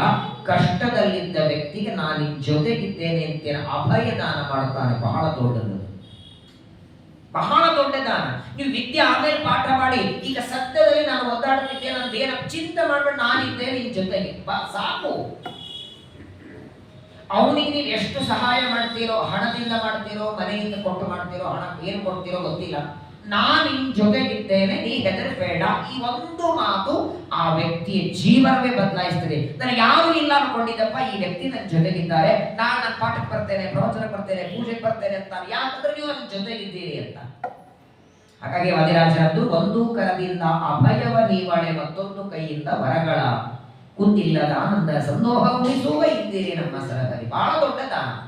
ಆಪತ್ತು ಕಾಲದಲ್ಲಿ ಕಷ್ಟದಲ್ಲಿದ್ದವರಿಗೆ ನಾನಿದ್ದೇನೆ ಅಂತ ಮಾನಸಿಕ ಭರವಸೆ ಇದೆ ನೋಡಿ, ಅದನ್ನು ಅಭಯದಾನ ಅಂತ ಕರೀತಾರೆ. ಅದು ಬ್ರಾಹ್ಮಣನಲ್ಲಿ ಇರಲೇಬೇಕು. ಬಹಳ ಸುಂದರವಾಗಿ ಬ್ರಾಹ್ಮಣ ಯಾರು ಅನ್ನೋದಕ್ಕೆ ಧರ್ಮರಾಜ ಹೇಳ್ತಿದ್ದ. ಮಧ್ಯದಲ್ಲಿ ಹಾವು ಮತ್ತೆ ಈ ಅಜಗರ ಪ್ರಶ್ನೆ ಕೇಳುತ್ತದೆ. ಕಿಂವೇತ್ಯಂ ಪರಮಂ ರಾಜನ್ ಪ್ರಶಂಸವೇ ತ್ವಂ ಯುಧಿಷ್ಠಿರ ಸರ್ವಜ್ಞೋಸಿ ಮಹಾಬಾಹೋ ವಾಕ್ಯೇ ರಘುಮತೀಮಹೇ. ಈ ಹಾವು ಕೇಳುತ್ತದೆ, ಹೌದಪ್ಪ, ಸತ್ಯ ಮಾತಾಡೋದು ಬ್ರಾಹ್ಮಣ, ರುಜುವಾಗಿ ಇದ್ದವರು ಬ್ರಾಹ್ಮಣ, ಇದೆಲ್ಲ ಸರಿ. ಹಾಗಾದ್ರೆ ಇವತ್ತು ಶೂದ್ರನಲ್ಲಿ ಇವೆಲ್ಲ ಕಂಡಿವೆ ಅಲ್ಲ? ಸತ್ಯ ಮಾತಾಡೋದು, ಕ್ಷಮಾ ಗುಣ, ದಯಾ ತೋರಿಸೋದು, ಇನ್ನೊಬ್ಬರ ಮೇಲೆ ಕರುಣೆ ಮಾಡೋದು, ಇವೆಲ್ಲ ಯಾವ ಗುಣಗಳು ಬ್ರಾಹ್ಮಣನಲ್ಲಿ ಇರಬೇಕು ಅಂತ ನೀನು ಹೇಳಿದ್ದಿ, ಅವೆಲ್ಲಾ ಗುಣಗಳು ಇವತ್ತು ಶೂದ್ರನಲ್ಲೂ ಕಂಡಿವೆ ಇಲ್ವಾ? ಅವೋ ಇಲ್ಲ ಹೇಳಿ. ಮಹಾಭಾರತ ಬೇಡ, ಪ್ರಾಕ್ಟಿಕಲ್ ಆಗಿ ಇವತ್ತು ಬ್ರಾಹ್ಮಣನಲ್ಲಿಯೂ ಇಲ್ಲದೆ ಇರುವಷ್ಟು ಒಂದು ಶುದ್ಧತೆ ಶೂದ್ರನಲ್ಲಿ ಇದೆ. ಯಾರು ತಪ್ಪು ತಿಳ್ಕೊಬೇಡಿ, ನಾನು ಯಾರನ್ನ ಬೈತಿಲ್ಲ, ನಾನು ಕಂಡಂತೆ ಹೇಳ್ತೇನೆ. ಸಂಧ್ಯಾ ವಂದನೆ, ದೇವರ ಪೂಜಾ ಅಥವಾ ಈ ಬ್ರಾಹ್ಮಣ ತನ್ನ ಕರ್ತವ್ಯ ಮಾಡೋದಕ್ಕೆ ಸ್ವಲ್ಪ ಹಿಂದೆ ಮುಂದೆ ಸರಿತಾನೆ, ಆದ್ರೆ ಶೂದ್ರ ಅವನ ಕರ್ತವ್ಯ ಎಲ್ಲಿದ್ರೂ ಮಾಡ್ತಾನೆ. ಅದು ಕಸ ಬಳಿಯೋದಿರಲಿ, ಒಬ್ಬ ಈಗ ಅಕಸ್ಮಾತ್ ಆಗಿ ಯಾರೋ ಆಚಾರ ಬರ್ತಿದ್ರೆ ನಾವು ಎದುರುಗಡೆ ನಿಂತಿರ್ತೀವಿ, ಸ್ವಲ್ಪ ಹಿಂದೆ ಸರಿತೀವಿ, ದಿನ ಬರ್ತಾರಲ್ಲ. ಅದೇ ಒಬ್ಬ ಶೂದ್ರ ಎಷ್ಟು ದೂರ ಸರಿದಿರ್ತಾರೆ, ಅಯ್ಯೋ ಬೇಡಪ್ಪ ಬಡಿ ಇರ್ತಾರೆ. ಆದರ ಗೌರವ ಹಿಡ್ಕೊಂಡು ಸತ್ಯ ಮಾತಾಡೋದು, ಕ್ಷಮ, ಎಲ್ಲರೂ ಅಂತ ಹೇಳ್ತಿಲ್ಲ, ಅಂತೂ ಒಟ್ಟಾರೆ ಶೂದ್ರರಲ್ಲಿಯೂ ಕ್ಷಮಾ ಗುಣ ಇದೆ, ದಯಾ ಇದೆ, ಪ್ರೀತಿ ಇದೆ. ಅನೇಕ ಸಲ ನಾನು ಹೇಳಿನಿ, ಇದೇ ಬೆಂಗಳೂರೊಳಗೆ ನಾನು ಎಷ್ಟು ಕಡೆಗೆ ಉಪನ್ಯಾಸಕ್ಕೆ ಹೋಗಿದ್ದೆ. ಒಂದು ಕಡೆಗಂತೂ ಗಂಡ ಹೆಂಡತಿ ಇಬ್ಬರು ಮಕ್ಕಳು ಪ್ರವಚನಕ್ಕೆ ಬರೋರು, ಮೂವರು ನಮ್ಮ ಜಾತಿಯವರಲ್ಲ. ಆದರೆ ಅವತ್ತು ಪ್ರವಚನ ನಡೆದದ್ದನ್ನ ನೋಟ್ಬುಕ್ ಪೆನ್ ತಗೊಂಡು ಬರ್ಕೊಂಡು ಮನೆಗೆ ಹೋಗಿ ಅದನ್ನೆಲ್ಲ ಮೆಲಕ್ ಹಾಕಿ ಪ್ರತಿನಿತ್ಯ ಪ್ರವಚನವೆಲ್ಲ ನೆನಪಿನಲ್ಲಿಟ್ಕೊಂಡು ಮಂಗಳ ದಿವಸ ಎಲ್ಲ ಒಂದು ಒಪ್ಪಿಸ್ತಿದ್ರು. 8 ದಿವಸ ಇಷ್ಟು ನೀವು ಪ್ರವಚನ ಮಾಡಿದಿರಿ, ನಮಗೆ ಮರ್ತು ಹೋಗಿರ್ತಿತ್ತು. ನಾನು ಶೂದ್ರರನ್ನ ಹೊಗಳ್ತಿಲ್ಲ, ವಾಸ್ತವಿಕವಾಗಿ ಒಂದು ಮಾತು ಧರ್ಮರಾಜ ಹೇಳ್ತಾನೆ, ಕೇವಲ ಬ್ರಾಹ್ಮಣ ಜಾತಿಯಲ್ಲಿ ಹುಟ್ಟಿದ ಮಾತ್ರಕ್ಕೆ ಅವನನ್ನ ಹುಟ್ಟಿದ ಮಾತ್ರದಿಂದ ಬ್ರಾಹ್ಮಣನಾಗುವುದಿಲ್ಲ, ಕರ್ಮದಿಂದ ಬ್ರಾಹ್ಮಣನಾಗ್ತಾನೆ. ಬ್ರಾಹ್ಮಣನಾಗಿಯೂ ಸಂಧ್ಯಾ ವಂದನೆ ಜಪ ಪೂಜೆ ಮಾಡದಿದ್ರೆ, ಬ್ರಾಹ್ಮಣನಾಗಿಯೂ ನಿತ್ಯದಲ್ಲಿ ಗಾಯತ್ರಿ ಜಪ ಮಾಡದಿದ್ರೆ, ಅವನಕ್ಕಿಂತಲೂ ತನ್ನ ಕರ್ಮಗಳಾಚರಣೆ ಮಾಡುವ ಶೂದ್ರ ಇವನು ಉತ್ತಮ. ಪ್ರಹ್ಲಾದರಾಜರು ಸಪ್ತಮ ಸ್ಕಂದ ಭಾಗವತದಲ್ಲಿ ನರಸಿಂಹದೇವರ ಸ್ತೋತ್ರ ಮಾಡುವಾಗಲೂ ಈ ಮಾತು ಹೇಳ್ತಾರೆ. ಹಾಗಾಗಿ ಕೇವಲ ಕರ್ಮದಿಂದ ಹುಟ್ಟಿದ ಮಾತ್ರಕ್ಕೆ ಈ ಏಕಾದಶಿಯ ಬಗ್ಗೆ ಒಂದ್ಸಲ ಉಪನ್ಯಾಸ ಹೇಳ್ತಿದ್ರು. ಏಕಾದಶಿಯನ್ನ ಕಡ್ಡಾಯವಾಗಿ ಮಾಡಬೇಕು ಅಂತ. ಮಧ್ಯದಲ್ಲಿ ಒಬ್ಬರು ಪ್ರಶ್ನೆ ಕೇಳಿದ್ರು, ನಮ್ಮ ಅಪ್ಪ ಅಮ್ಮ ಮಾಡ್ತಾರ ಸಾಕಲ್ಲ, ಎಲ್ಲರೂ ಮನೆಯವರು ಮಾಡಬೇಕಾ? ಕೆಲವರಿಗೆ ಹಂಗ ಅನಿಸಿದೆ. ವಾಸ್ತವಿಕವಾಗಿ ಹೇಳಬೇಕಾದರೆ ಏಕಾದಶಿ ಯಾಕಂತ ಕೇಳಿ, ಈ ಬೇರೆ ಬೇರೆ ಸಂದರ್ಭದಲ್ಲಿ ಯಾರಾದರೂ ಸೂತಕದಲ್ಲಿ ಏನೋ ಬಂದ್ರೆ ನಾವು ಹಿರಿಯರೆಲ್ಲ ಮಾಡ್ತೀವಿ, ಸಣ್ಣವ್ರು ಮಾಡೋರು ಬೇಡ. ಏನೇ ಮಾಡಿದ್ರು ನಾವು ಹಿರಿಯರು ಮಾಡ್ತೀವಿ ನೀವು ಬೇಡ, ಹಿರಿಯರು ಮಾಡ್ತೀವಿ ನೀವು ಬೇಡ ಅನ್ನೋದಕ್ಕೆ ಈ ಹಿರಿಯರಿಗೆ ಏನಾಗ್ಬಿಟ್ಟಿದೆ, ಯಾವುದಿದ್ರು ನಮಗಿಲ್ಲ. ಈಗ ಯಾವ ಮಕ್ಕಳಿಗೆ ಕಷ್ಟ ಕೊಡೋಣ ಅಂತ ಪಾಪ ತಂದೆ ತಾಯಿ ಬೇಡ ಅಂತ ಹೇಳ್ತಾರೆ. ನಾವೆಲ್ಲ ಮಾಡ್ತೀವಲ್ಲ ನೀವು ಬೇಡ ಅಂತ ಮುಂದೆ ಮುಂದೆ ಹೋದಾಗೆ ಅವನು ಮಾಡೋ ಪ್ರಸಂಗ ಬಂದಾಗಲೂ ಅದೇ ಅಂತ ನಮ್ಮ ಅಪ್ಪ ಅಮ್ಮ ಮಾಡ್ತಾರಲ್ಲ, ನಾವ್ಯಾಕೆ ಮಾಡೋಣ? ಇಲ್ಲ ಅಂತ. ಜಾಯಿಂಟ್ ಅಕೌಂಟ್ ಇಲ್ಲಿರಬಹುದು, ಧರ್ಮದಲ್ಲಿ ಇಲ್ಲ, ಎಲ್ಲಾರು ಪ್ರತ್ಯೇಕನೇ. ತಂದೆದು ತಂದೆಗೆ, ತಾಯಿದು ತಾಯಿಗೇನೆ. ಒಬ್ಬ ವ್ಯಕ್ತಿ 2 ವೀಲರ್ ಗಾಡಿ ಮೇಲೆ ಹೋಗ್ತಿದ್ದ, ಒಬ್ಬ ಟ್ರಾಫಿಕ್ ಪೊಲೀಸ್ ನಿಂತಿದ್ದ. ಹೆಡ್ಲೈಟ್ ಇಲ್ಲಲ್ಲ, ಫೈನ್ ಕಟ್ಟು ಅಂದ. ಇವನಂದ ಹೆಡ್ಲೈಟ್ ಇಲ್ಲ ಅಂದ್ರೆ ಏನಾಯ್ತು, ಬೇಕಾದಷ್ಟು ರೋಡ್ ಮೇಲೆ ಲೈಟ್ ಇದೆಯಲ್ಲ, ಲೈಟ್ ಎದಕ್ ಬೇಕು? ಗಾಡಿ ಸರಿಯಾಗಿ ಹೋಗ್ಲಿಕ್ಕೆ ಬೇಕು. ಅದು ನನ್ನ ಗಾಡಿಗಿದ್ರೇನು, ಮೇಲೆ ಕಂಬಕ್ಕಿದ್ರೇನು, ಬೆಳಕಂತೂ ಇದೆಯಲ್ಲ. ನನ್ನ ಗಾಡಿಗಿಲ್ಲ ಅಂದ್ರೆ ಏನಾಯ್ತು, ಕಂಬಕ್ಕಿದೆ, ನಾನು ಗಾಡಿ ಹೊಡಿತೀನಿ, ಯಾಕೆ ಫೈನ್ ಕಟ್ಟಬೇಕು? ಇವನು ಒಳ್ಳೆ ಪೊಲೀಸ್ ಬುದ್ಧಿವಂತಿದ್ದ. ಅವನು 2 ಗಾಳಿಯಲ್ಲಿರುವ ಗಾಳಿ ಬಿಚ್ಚಿದ, ಹೊಡಿ ಗಾಡಿ ಎಂದ. ಅಯ್ಯೋ ಗಾಳಿ ಇಲ್ಲ ಅಂದ್ರೆ ಗಾಳಿ ಇಲ್ಲ ಅಂದ್ರೆ ಗಾಡಿ ಹೆಂಗ್ ಹೋಗೋದು? ಎಲ್ಲ ಕಡೆ ಗಾಳಿ ಇದೆಯಲ್ಲ, ಅದೇ ಗಾಳಿಯಲ್ಲಿ ಆಗ್ಬೇಕು. ಮೇಲ್ಗಡೆ ಲೈಟ್ ಇದ್ರು ಯಾಕೆ ಗಾಡಿಗೆ ಬೇಡ ಅಂತೀಯಲ್ಲ, ಎಲ್ಲಾ ಕಡೆ ಇದೆ. ವಾಯು ಸರ್ವತ್ರ ಸಂಚಾರ ಮಾಡ್ತಾ ಹೊಡಿ ನೋಡೋಣ. ಎಲ್ಲಾ ಕಡೆ ಗಾಡಿ ಇದ್ರು ನಿನ್ನ ಗಾಡಿ ನಡೀಲಿಕ್ಕೆ ಗಾಳಿಯಲ್ಲಿ ಬೇಕಲ್ವೇ? ಹಂಗೇನೆ ಏಕಾದಶಿ ಉಪವಾಸ, ಪೂಜೆ, ಜಪ, ಪಾರಾಯಣ ತಂದೆ ಮಾಡ್ತಾನೆ ಅಂತ ಮಗ ಬಿಡೋ ಹಾಗೆ ಯೋಗ್ಯತೆ ಎಲ್ಲಾ ಕಡೆ ಬಂದೆ. ತಂದೆ 1000 ಗಾಯತ್ರಿ ಮಾಡ್ತಾನೆ, ಮಗನಿಗಾಗಲ್ಲ, ಅದು ಬೇಡ. ತಂದೆ ಮಕ್ಕಳಲ್ಲಿ ಒಂದೇ ತರ ಬೇಕು ಅಂತಿಲ್ಲ, ಅವರವರ ಯೋಗ್ಯತೆಗೆ ತಕ್ಕಂತೆ ಮಾಡಲಿ. ಆದ್ರೆ ಅವರು ಮಾಡ್ತಾರೆ ಅಂತ ಇವರು ಬಿಡೋದಲ್ಲ. ಚಾತುರ್ವರ್ಣ್ಯಂ ಪ್ರಮಾಣಂ ಚ ಸತ್ಯಂ ಬ್ರಹ್ಮ ಚ ದೈವ ಚ ಶೂದ್ರೇಷ್ವಪಿ ಚ ಶತ್ವಂಚ ಜ್ಞಾನಂ ಅಕ್ರೋಧ ಏವ ಚ ಅನಂಶಂಸ್ಯ ಪರಾಯೇ ಚ ಘೃಣಾ ಚೈವ ಯುಧಿಷ್ಠಿರ. ಬಹಳ ಸುಂದರವಾಗಿ ಶೂದ್ರರಲ್ಲಿ ಇರುವ ಧರ್ಮಗಳ ಬಗ್ಗೆ ಆ ಸರ್ಪ ಕೇಳ್ತಾನೆ. ಪ್ರಾಯಃ ಕಲಿಯುಗದೊಳಗೆ ಅತೀ ವಿಶೇಷವಾಗಿ ಎಷ್ಟೋ ಕಡೆ ನಡೆದಿದೆ, ಈಗ ಆಲ್ರೆಡಿ ಶುರುವಾಗಿ ಬಿಟ್ಟಿದೆ. ಎಷ್ಟೋ ದೇವಸ್ಥಾನಗಳಲ್ಲಿ ಮೂಲ ಪ್ರತಿಮೆಗಳ ಅರ್ಚನೆಯನ್ನೇ ಶೂದ್ರರು ಮಾಡ್ತಿದ್ದಾರೆ. ಎಷ್ಟೋ ಕಡೆಗೆ ದೇವಸ್ಥಾನಗಳಲ್ಲಿ ನಡೆದಿದೆ. ಅಷ್ಟೇ ಯಾಕೆ, ಬೆಂಗಳೂರಲ್ಲೇ ಎಷ್ಟೋ ಕಡೆಗೆ ಶುದ್ಧವಾಗಿ ಅನ್ನ ಸಾರು ಪಲ್ಯ ಚಟ್ನಿ ಎಷ್ಟು ಬಡಿಯಿಂದ ಮಠದಲ್ಲಿ ಮಾಡಿರ್ತಾರೆ. ಸ್ವೀಟ್ ಎಲ್ಲೋ ಹೋಟೆಲಿಂದ ಬಂದಿರ್ತಾರೆ. 100 ಕಡೆ. ನಾನು ಬಾಯಿ ಬಿಟ್ಟು ಹೇಳೋದು ಬಹಳ ಭಯಾನಕ. ಧರ್ಮದ ಆಚರಣೆ ನಡಿಬೇಕು ಅಂದ್ರೆ ಹಾಗಾಗಿ ನೋಡಿ, ಯತಿಗಳೆಲ್ಲ ತಮ್ಮದೇ ಅಡಿಗೆ ಅಂತ ಪ್ರತ್ಯೇಕವಾಗಿ ಚಿಕ್ಕ ನೈವೇದ್ಯ ಮಾಡಿಕೊಳ್ಳೋ ಪ್ರಸಂಗ ಯಾಕೆ ಬಂತು? ಹಿಂದೆ ಇದಿರಲಿಲ್ಲ. ಗೃಹಸ್ಥರ ಮನೆಗೆ ಹೋಗಿ ಯತಿಗಳು ಭಿಕ್ಷಾಂದೇಹಿ ಅಂತ ಬೇಡ್ತಿದ್ರ. ಭಿಕ್ಷೆ ಬೇಡುವ ಅಧಿಕಾರ ಇರೋದೇ ಒಂದು ಸನ್ಯಾಸಿಗಳಿಗೆ, ಒಂದು ಬ್ರಹ್ಮಚಾರಿಗೆ.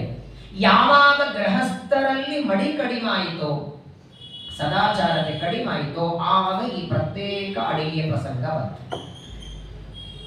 ಮಡಿ ಅಡಿಗೆ ಅಂತ ಬೇರೆ ಆಯಿತು, ಮೈಲಿಗೆ ಅಡಿಗೆ ಅಂತ ಆಯಿತು. ಮಠಕ್ಕೆ ಬರಬೇಕಾದ್ರೆ ಭಾರತೀಯ ವೇಷದಲ್ಲಿ ಬನ್ನಿ ಅಂತ ಹೇಳೋ ಪ್ರಸಂಗ ಬಂತು, ಬೋರ್ಡ್ ಮೇಲೆ ಬರೆಯೋ ಪ್ರಸಂಗ. ಹಿಂದೆ ಯಾವುದೂ ಇರಲಿಲ್ಲ, ಯಾಕಂದ್ರೆ ಎಲ್ಲರೂ ಹಾಗೆ ಬರ್ತಿದ್ರು. ಕ್ರಮವಾಗಿ ಇದೆಲ್ಲ ವ್ಯತ್ಯಾಸವಾಗ್ತದೆ. ಮಧ್ಯದಲ್ಲಿ ಒಂದು ಪ್ರಶ್ನೆಯನ್ನ ಮತ್ತೆ ಸರ್ಪ ಕೇಳ್ತಾನೆ. ಶ್ರಾದ್ದ ಕರ್ಮಗಳ ಬಗ್ಗೆ ಒಂದು ಕೇಳ್ತಾನೆ.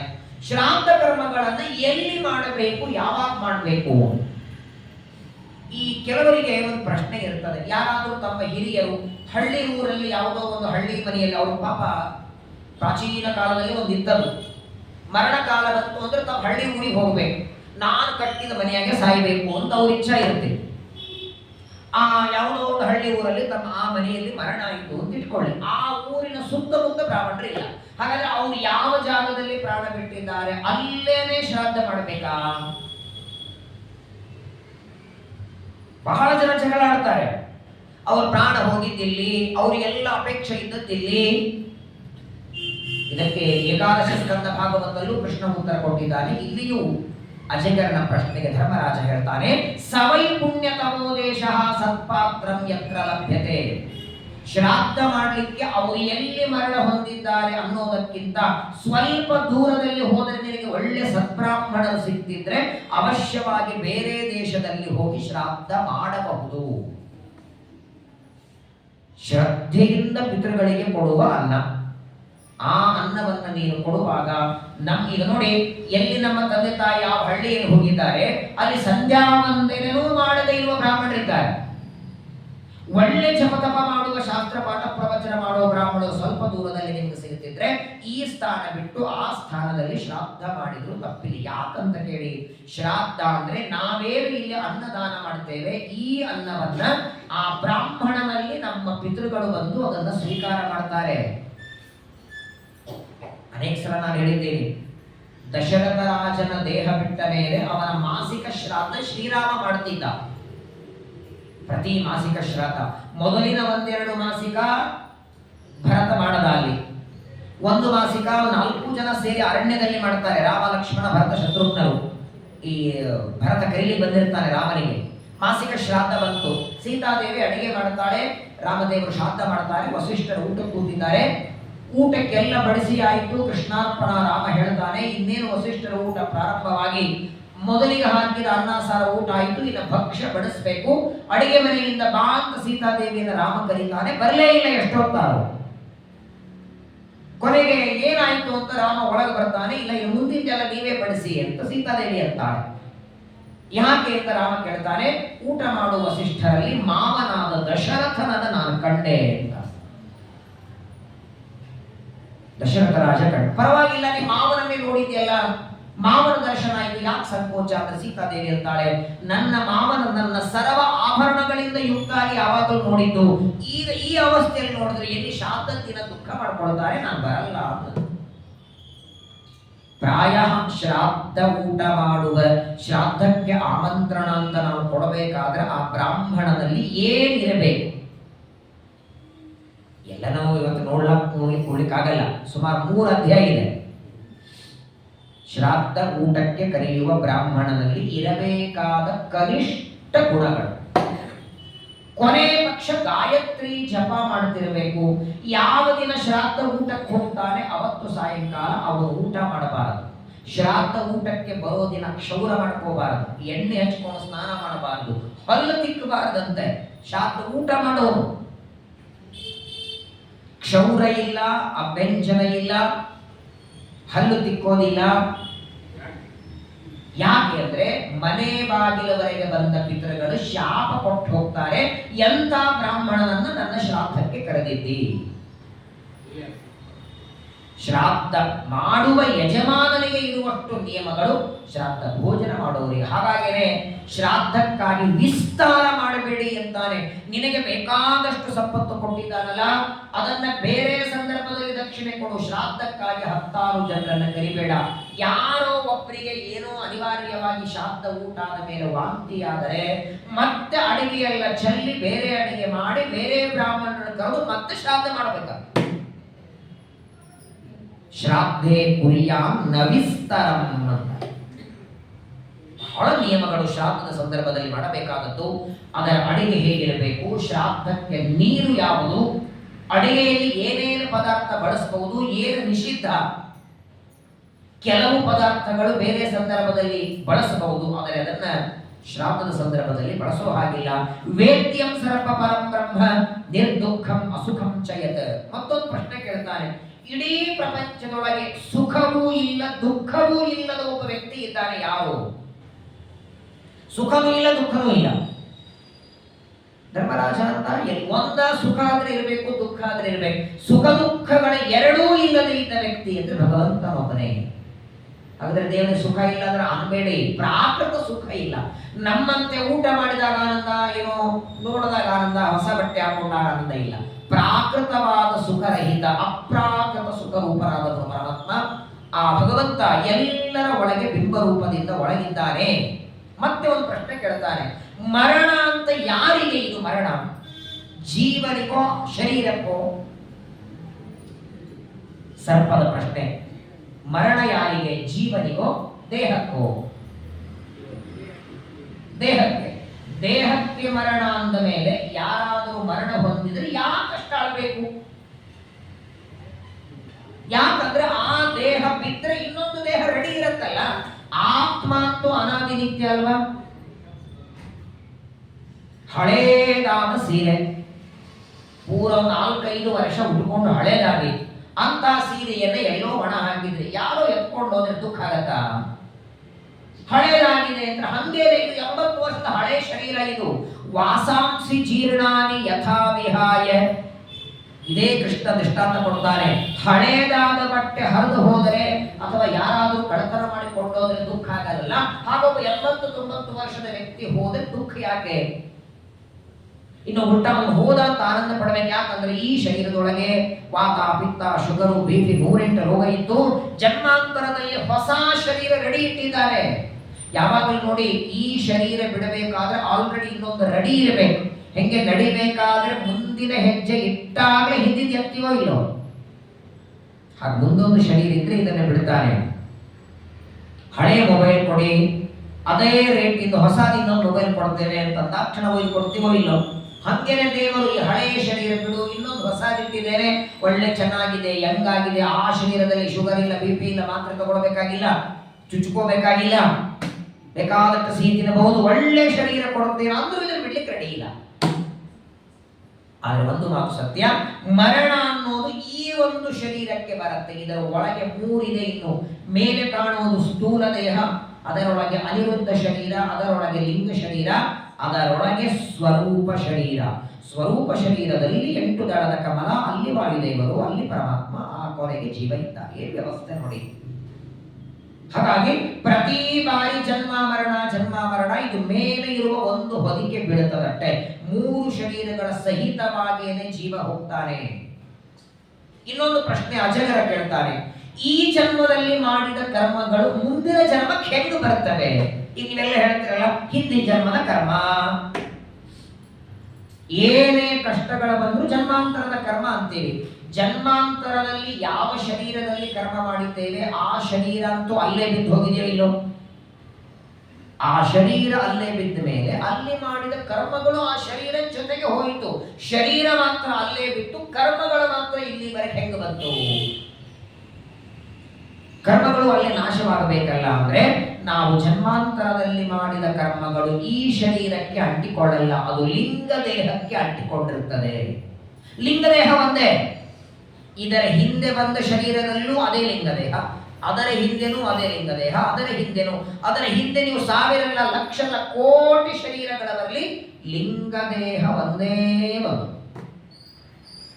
ನಿಮಗೆ ಸಿಂಪಲ್ ಆಗಿ ಹೇಳಬೇಕು ಅಂದ್ರೆ, ಒಂದು ನಿಮ್ಮ ಕೈಯಲ್ಲಿ ಬಂಗಾರದ ಬಳಿ ಇದೆ ಅಂತ ಇಟ್ಕೊಳ್ಳಿ. ಆ ಬಂಗಾರದ ಬಳಿಯನ್ನ 1 ವಾರ, ತಿಂಗಳು, ವರ್ಷ ಹಾಕೊಳ್ತೀವಿ. 1 ವರ್ಷ ಹಾಕೊಂಡ್ಮೇಲೆ ಬೇಸರ ಆಯಿತು ಅಂತ ಬಳಿಯನ್ನು ತೆಗೆದು ಅಂಗಡಿಯವನಿಗೆ ಕೊಡ್ತೀವಿ. ಆ ಬಳಿಯಿಂದ ಒಂದು ನಕ್ಲೆಸ್ ಸರ ಮಾಡಿ ಕೊಡ್ತಾನೆ, ಅದೊಂದು 2 ವರ್ಷ ಹಾಕೊಡ್ತೀವಿ. ಮತ್ತೆ ಆ ನೆಕ್ಲೆಸ್ ಕೊಡ್ತೀವಿ, ಕಿವಿಗಿನ ಓಲೆ ಮಾಡುತ್ತಾನೆ. ಬಂಗಾರ ಒಂದೇ, ಆಕಾರಗಳ ಬೇರೆ. ಬಂಗಾರ ಒಂದೇನೆ, ಬಂಗಾರ ಬೇರೆ ಆಗಿಲ್ಲ. ಒಂದೇ ಬಂಗಾರ ಒಮ್ಮೆ ಬಳಿ ಆಯಿತು, ಅದೇ ಬಂಗಾರ ಒಮ್ಮೆ ನೆಕ್ಲೆಸ್ ಆಯಿತು, ಅದೇ ಬಂಗಾರ ಒಂದ್ಸಲ ಕಿವಿ ಓಲೆ ಆಯಿತು. ಹಂಗ ಜೀವ ಒಬ್ಬನೇ, ಆಕಾರಗಳ ಬೇರೆ. ಹಂದಿ ಆಗ್ತಾನೆ, ನಾಯಿ ಆಗ್ತಾನೆ, ಎಮ್ಮೆ ಆಗ್ತಾನೆ, ಸೊಳ್ಳೆ, ಮೊಸಳೆ, ಮೀನು, ತಿರುಗಿಲ್ಲ, 84 ಲಕ್ಷ ಯೋನಿಗಳಲ್ಲಿ ಹುಟ್ಟಿ ಬರ್ತಾನೆ. ಜೀವ ಮಾತ್ರ ಒಬ್ಬನೇ. ಬಂಗಾರ ಬದಲಾಗಲಿಲ್ಲ, ಬಂಗಾರದ ಆಭರಣಗಳು ಬೇರೆ ಬೇರೆ ಮಾಡಿಕೊಂಡದ್ದಾಯಿತು. ಹಾಗೆ ಜೀವರಾಶಿಗಳಿಗೆ ದೇಹ ಬರ್ತದೆ ಅಂತ ಯುಧಿಷ್ಠಿರ ಬಹಳ ಸುಂದರವಾಗಿ ಉತ್ತರವನ್ನು ಕೊಡ್ತಾರೆ. ಜಾತಿರತ್ರ ಮಹಾಸರ್ವ ಮನುಷ್ಯತ್ವೇ ಮಹಾಮತೆ. ಮತ್ತು ಬರುವ ಅಲ್ಲೇ ನಿಂತಿರುತ್ತದೆ. ಈ ಪ್ರಶ್ನೆಗೆ ಉತ್ತರ ಇವಾಗ ಯಾರ ಹತ್ರನೂ ಇಲ್ಲ. ಉತ್ತರ ಹೇಳಿದರೂ ಕೆಲವರಿಗೆ ಅದರ ಸಮ್ಮತಿನೂ ಇಲ್ಲ, ಕೆಲವರಿಗೆ ಒಪ್ಪಿಗೆನೂ ಆಗಲ್ಲ. ಏನ್ ಪ್ರಶ್ನೆ ಕೇಳ್ತಾರೆ ನೋಡಿ. ಬ್ರಾಹ್ಮಣ ಕನ್ಯಾ, ಬ್ರಾಹ್ಮಣ ವರ, ಇವರಿಬ್ಬರ ಮದುವೆಯಾಗಿ ಇವರ ಜಾತಿಯಿಂದ ಹುಟ್ಟಿದ ಮಗನನ್ನು ಬ್ರಾಹ್ಮಣ ಅಂತ ಕರೀಬೇಕು. ಬ್ರಾಹ್ಮಣ ವರ ಶೂದ್ರ ಕನ್ಯಾ, ಅವರಲ್ಲಿ ಹುಟ್ಟಿದ ಮಗನಿಗೆ ಯಾವ ಜಾತಿ, ಯಾವ ಗೋತ್ರ, ತಂದೆ ಹೇಳಬೇಕು ತಾಯಿ ಹೇಳಬೇಕು, ಇಬ್ಬರದು ಇದೆ ಅಲ್ಲಿ. ರಕ್ತ ತಾಯಿದಿರಲಿ, ದೇಹಕ್ಕೆ ಮೂಲ ಕಾರಣ ತಂದೆ ಅಲ್ವೇ. ಸಾಮಾನ್ಯವಾಗಿ ಮದುವೆಯಾದ ಮೇಲೆ ಹೆಣ್ಣು ಗಂಡಿನ ಮನೆಗೆ ಹೋದ್ರೆ ಗಂಡಂತಾನೆ ಗೋತ್ರ ಬರೋದು, ಹೆಣ್ಣಿನ ಗೋತ್ರ ಇಲ್ಲಿ ಬರಲ್ಲ. ಇವ್ರು ಭಾರದ್ವಾಜ ಗೋತ್ರ, ಗಂಡಿನ ಕಶ್ಯಪ ಇದ್ರೆ ಇವ್ರು ಭಾರದ್ವಾಜ ಕಶ್ಯಪ ಆಗ್ಬಹುದು, ಕಶ್ಯಪ ಭಾರದ್ವಾಜ ಗೋತ್ರ ಬರಲ್ಲ. ತಾಯಿ ಹೇಗೆ ಬರ್ತದೆ? ಈ ಜಾತಿ ವಿಷಯದಲ್ಲಿ ಕೇಳ್ತಾನೆ ಧರ್ಮರಾಜ ಅಲ್ಲ, ನನಗಂತೂ ಹೇಳಿಕ್ ಸಾಧ್ಯ ಇಲ್ಲ. ಹಾಗಾಗೇನೆ ಕಲಿಯುಗದೊಳಗೆ ಶುದ್ಧವಾದ ಜಾತಿನೇ ಇಲ್ಲ ಅಂದುಬಿಟ್ಟ ಧರ್ಮರಾಜ. ಒಂದೇ ಮಾತು ಹೇಳಿಬಿಡ್ತಾನೆ. ಭಗವದ್ಗೀತೆ ಮೊದಲನೇ ಅಧ್ಯಾಯದ ಕೊನೆ ಭಾಗದಲ್ಲಿ ಅರ್ಜುನನು ಹೇಳಿದ್ದಿದೆ ಮಾತು. ಈಗೇನೋ ಇನ್ನು ಕಲಿಯುಗ ಶುರುವಾಗಿ ಒಂದು 6000 ವರ್ಷ ಆಗಿದೆ, ಇವಾಗ ಇಷ್ಟು ಪ್ರವಚನ ನೀವೆಲ್ಲ ಬರ್ತೀವಿ. ಇನ್ನೊಂದು 40-50 ವರ್ಷ ಕಳೆದರೆ, ಈಗಲೇ ಶುರುವಾಗಿದೆ, 90% ಈಗಲೇ ಯಾರ್ಯಾರನ್ನು ಮದುವೆ ಮಾಡಿಕೊಡ್ತಾರೆ. ಪ್ರಾರಂಭದಲ್ಲಿ ತಂದೆ ತಾಯಿಗಳು ವಿರೋಧ ಮಾಡಿರ್ತಾರೆ. ಪ್ರಾರಂಭದಲ್ಲಿ ಯಾವುದೋ ಕನ್ಯಾ ಮಗ ಇಷ್ಟಪಟ್ಟದಕ್ಕೆ ವಿರೋಧ ಮಾಡ್ತಾರೆ. ಅದನ್ನೇ ಮಗ ಮಾಡ್ಕೊಂಡ ಅಂದ್ರೆ ಕಾಲಕ್ರಮೇಣ ಏನ್ ಮಾಡೋದು, ಒಬ್ಬನೇ ಮಗ ಬಿಡ್ಲಿಕ್ಕಾಗಲ್ಲ ಅಂತಾರೆ. ಮೊದಲು ಹೊರಗಿಟ್ಟಿರ್ತಾರೆ, ಆಮೇಲೆ ಮನೆಗೆ ಕರ್ಕೋತಾರೆ. ಆಮೇಲೆ ಕೆಲವು ದಿನ ಆದ್ಮೇಲೆ ಶ್ರಾವಣ ಮಾಸ ಅವಳೇ ಹೊಡಿಲ್ ಅಡಿಗೆಗೆ, ಅವಳ ಅಡಿಗೆನೆ ಭಾಗ್ಯದ ಲಕ್ಷ್ಮಿ ಬಾರಮ್ಮ ನೈವೇದ್ಯ. ಪ್ರಾಕ್ಟಿಕಲ್ ಆಗಿ ಇವತ್ತು ನಡೆದದ್ದು. ಧರ್ಮರಾಜ ಹೇಳಿಬಿಟ್ಟ, ಸರ್ವೇ ಸರ್ವ ಸಪತ್ನಾನಿ ಜನಯಂತಿ ತದಾನರ. ಇದೆ, ನಾನಿಲ್ಲ ಅಂತಿಲ್ಲ, ಶುದ್ಧವಾದ ಧರ್ಮ ಇದೆ, ಆದ್ರೆ 90% ಸಾಂಕರ್ಯ ಶುರುವಾಗಿದೆ. ಕೊನೆಗೆ ಉತ್ತರ ಏನು ಬಂದಿರ್ತದೆ ಹೇಳಿ, ಅಯ್ಯೋ ಆಚಾರ್ಯ ಏನ್ ಮಾಡೋದು, ನೀವೆಲ್ಲ ಜಾತಿ ನೋಡಿ ಮದುವೆ ಮಾಡಂತ್ರಿ, ನಮ್ಮ ಜಾತಿ ಕನ್ಯೆನೇ ಸಿಗ್ತಾ ಇಲ್ಲ, ನಮಗ ಹಂಗೆ ಸಾಯ್ಬೇಕಾದ್ರು ಬಿಡ್ತಾರೆ. ಏನು ಉತ್ತರ ಕೊಡೋದು ನಮಗೆ? ಬ್ರಾಹ್ಮಣ ಜಾತಿಯ ಕನ್ಯಾನೇ ಸಿಗ್ತಾ ಇಲ್ಲ ಅಂದ ಮೇಲೆ ಮದುವೆಯಲ್ಲಿಂದ ಬಹಳ ಭಯಾನಕ. ಇದಮಾರ್ಷಂ ಪ್ರಮಾಣಂಚ ಏಯಜಾಮಿ ಇತ್ಯಪಿ.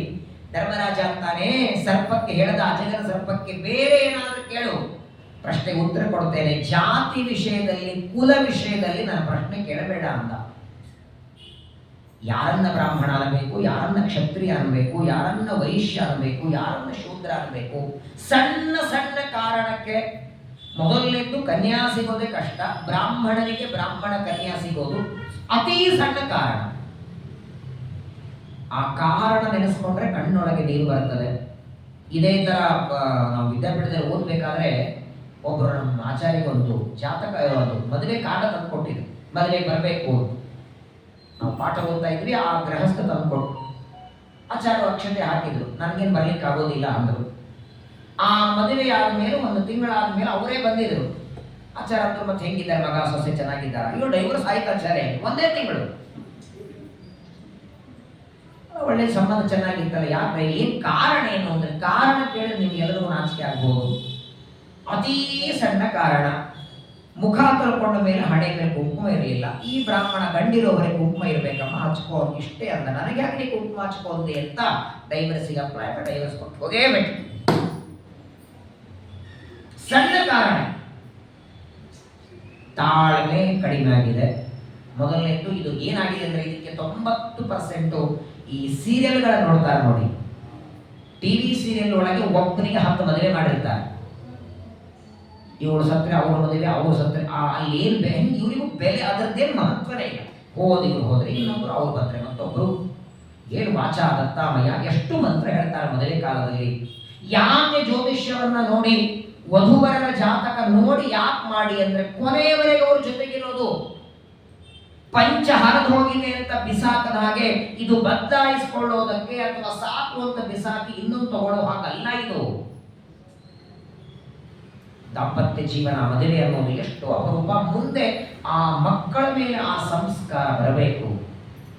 ಏನಾಗುತ್ತೆ ಹೇಳಿ, ತಂದೆ ಬ್ರಾಹ್ಮಣ, ತಾಯಿ ಅಕಸ್ಮಾತ್ ಆಗಿ ಶೂದ್ರ ಜಾತಿಯವರಾದರೆ ಮುಂದೆ ಹುಟ್ಟುವ ಮಗನಿಗೆ 90% ಶೂದ್ರರ ಬಗ್ಗೆ ಗಾಯತ್ರಿ ಮಂತ್ರ ಹೇಳಿದ್ರು ಲಾಭ ಇಲ್ಲ. ಅಲ್ಲಿ ಅವನು ಮುಂಜುವೆ ಮಾಡಿ ಮೊದಲನೇದು ಉಚ್ಚಾರಣೆ ಬರಲ್ಲ, ಯಾಕಂದ್ರೆ ಗರ್ಭನೇ ಅದು ಅಲ್ವಾ, ಅವ್ರು ಬರೋ ಗರ್ಭ ಜಾಗನೇ ಶೂದ್ರ. ಹಾಗಾಗಿ ಈ ಜಾತಿ ಸಂಕರ್ಯದ ಬಗ್ಗೆ ಜಾತಿ ರತ್ರಿ ಮಹಾಸರ್ಪ, ನನಗಂತೂ ಈ ವಿಷಯದಲ್ಲಿ ಏನು ಹೇಳಲಿಕ್ಕಾಗಲ್ಲ ಅಂತಾನೆ. ಆಗಲೇ ಧರ್ಮರಾಜ ಹೇಳಿದ್ದಿದ್ದು, ದ್ವಾಪರ ಯುಗದಲ್ಲಿ ಧರ್ಮರಾಜ ಅಂತಾನೆ ಜಾತಿಗಳಲ್ಲಿ ಸಾಂಕರ್ಯ ನಡೀತಾ ಇದೆ. ಶುದ್ಧವಾದ ಜಾತಿಗಳು ಎಲ್ಲೂ ಇಲ್ಲ. ಈಗ ಯಾರನ್ನ ಕೇಳ್ತೀರಿ, ಏನ್ ಕೊಡ್ತೀರಿ? ಮೊದಲನೇದು ಆಹಾರದಲ್ಲಿ ಕಲಬರಿಕೆ, ತಿನ್ನುವ ಹಣ್ಣುಗಳಲ್ಲಿ ಕಲಬರಿಕೆ, ಏನೇನೋ ನಡೆದಿದೆ. ವಿಚಿತ್ರ ಅಂದ್ರೆ ಈ ಇಷ್ಟು ದಿವಸಗಳವರೆಗೆ ಆಕಳು ಎಮ್ಮೆಯ ಹಾಲನ್ನ ಮಾರೋದಕ್ಕೆ ಬರುತ್ತೆ, ಇತ್ತೀಚೆಗೆ ಕತ್ತಿ ಹಾಲು ಮಾರಿ ಮನೆ ಮನೆಗೆ ಬರ್ತಿದ್ದಾರೆ. ಕತ್ತಿ ಹಾಲು ಅದು ಇನ್ನೊಂದು ಅದೇನೋ ರೋಗ ಹೋಗುತ್ತೆ ಅಂತ 500 ರೂಪಾಯಿ ಅರ್ಧ ಲೀಟರ್, 1000 ರೂಪಾಯಿ ಲೀಟರ್ ಅಂತೆ.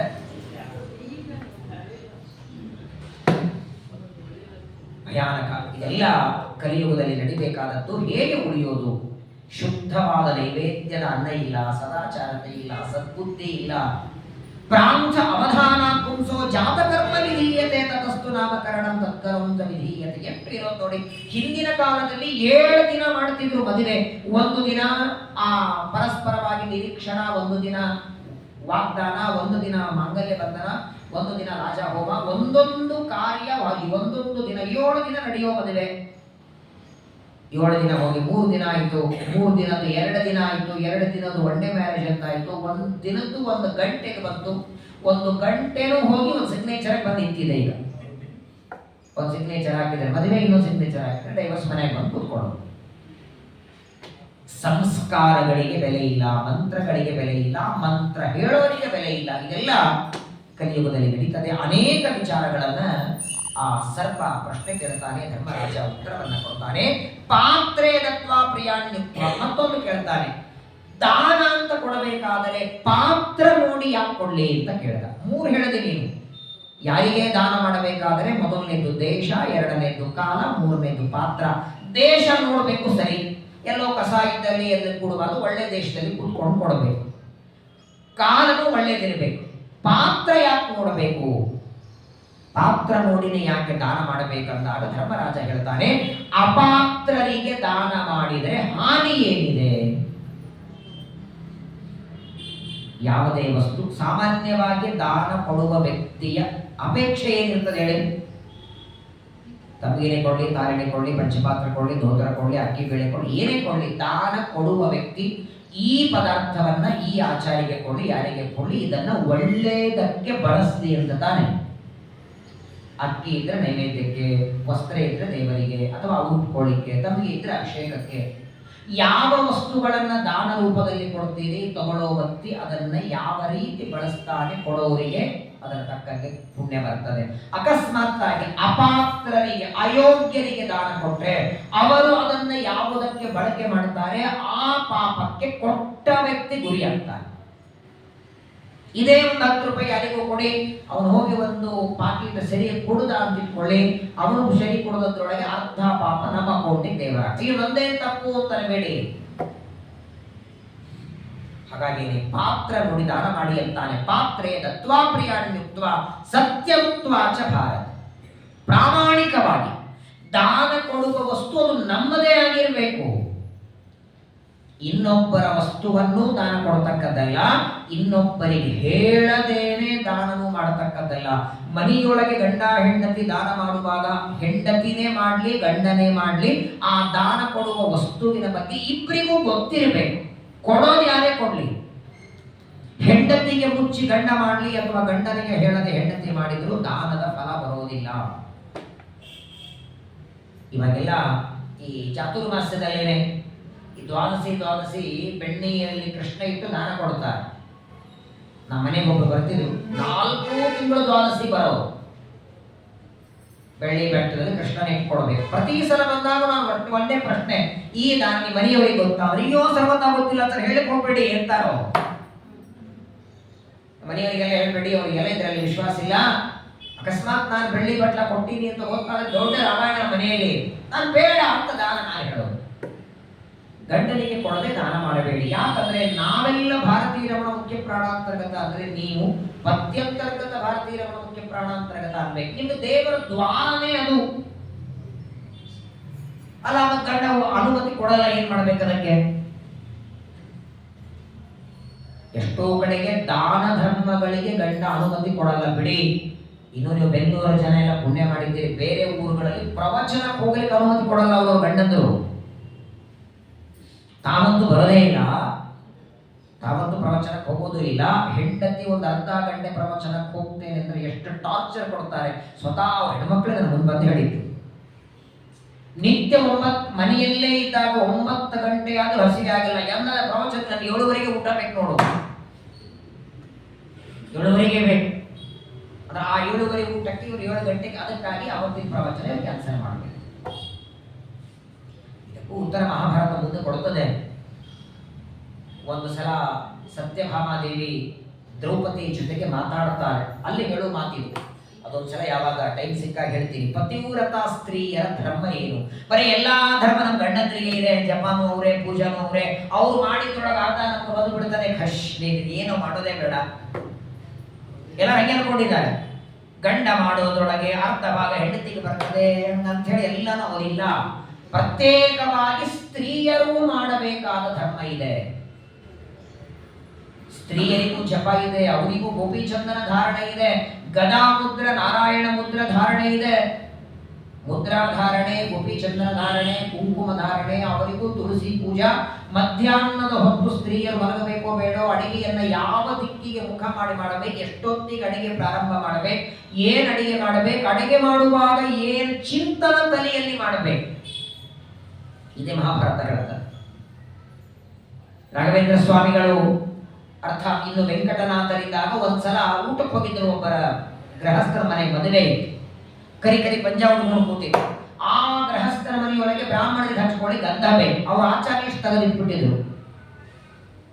ಈ ಯಜಮಾನ ಬಂದೇ ಸ್ವಾಮಿ ಇಷ್ಟೇ ಗಂಧ ತೆಗೆದ್ರೆ 100 ಜನ ಕೂತಿದ್ದಾರೆ ನೋಡಿ, ನನಗೆ ಯಾಕೋ ಕೈ ನೋಯ್ತು ಅಂತ ತೆಗಿಲಿಲ್ಲ. ಇಷ್ಟ ಜನರಲ್ಲಿ ಯಾರಾದ್ರೂ ಗಂಧ ತೆಗೆಯೋರಿದ್ದಾರೆ ನೋಡ್ರಿ. ಪಾಪ ಹುಡುಕ್ತಾ ಬಂದ, ಈ ಕೂತಿದ್ರು ವೆಂಕಟನಾಥ ಕರಿ ಪಂಜೆ ಹೊಡ್ಕೊಂಡು, ಸ್ವಾಮಿ ಗಂಧ ತೆಗಿತೀರಾ ಅಂತ ಕರೆದ್ರು. ದೊಡ್ಡ ಗಂಧ ಕೊಡು, ಸಾಣಿ ಕಂಡುಕೊಟ್ರು. ಈ ಮಹಾರಾಯರು ವೇದ ಪಂಡಿತರು ಅಗ್ನಿ ಸೂಕ್ತ ಪಠನ ಮಾಡ್ತಾ ಗಂಧ ತೆಗಿತಿದ್ರು.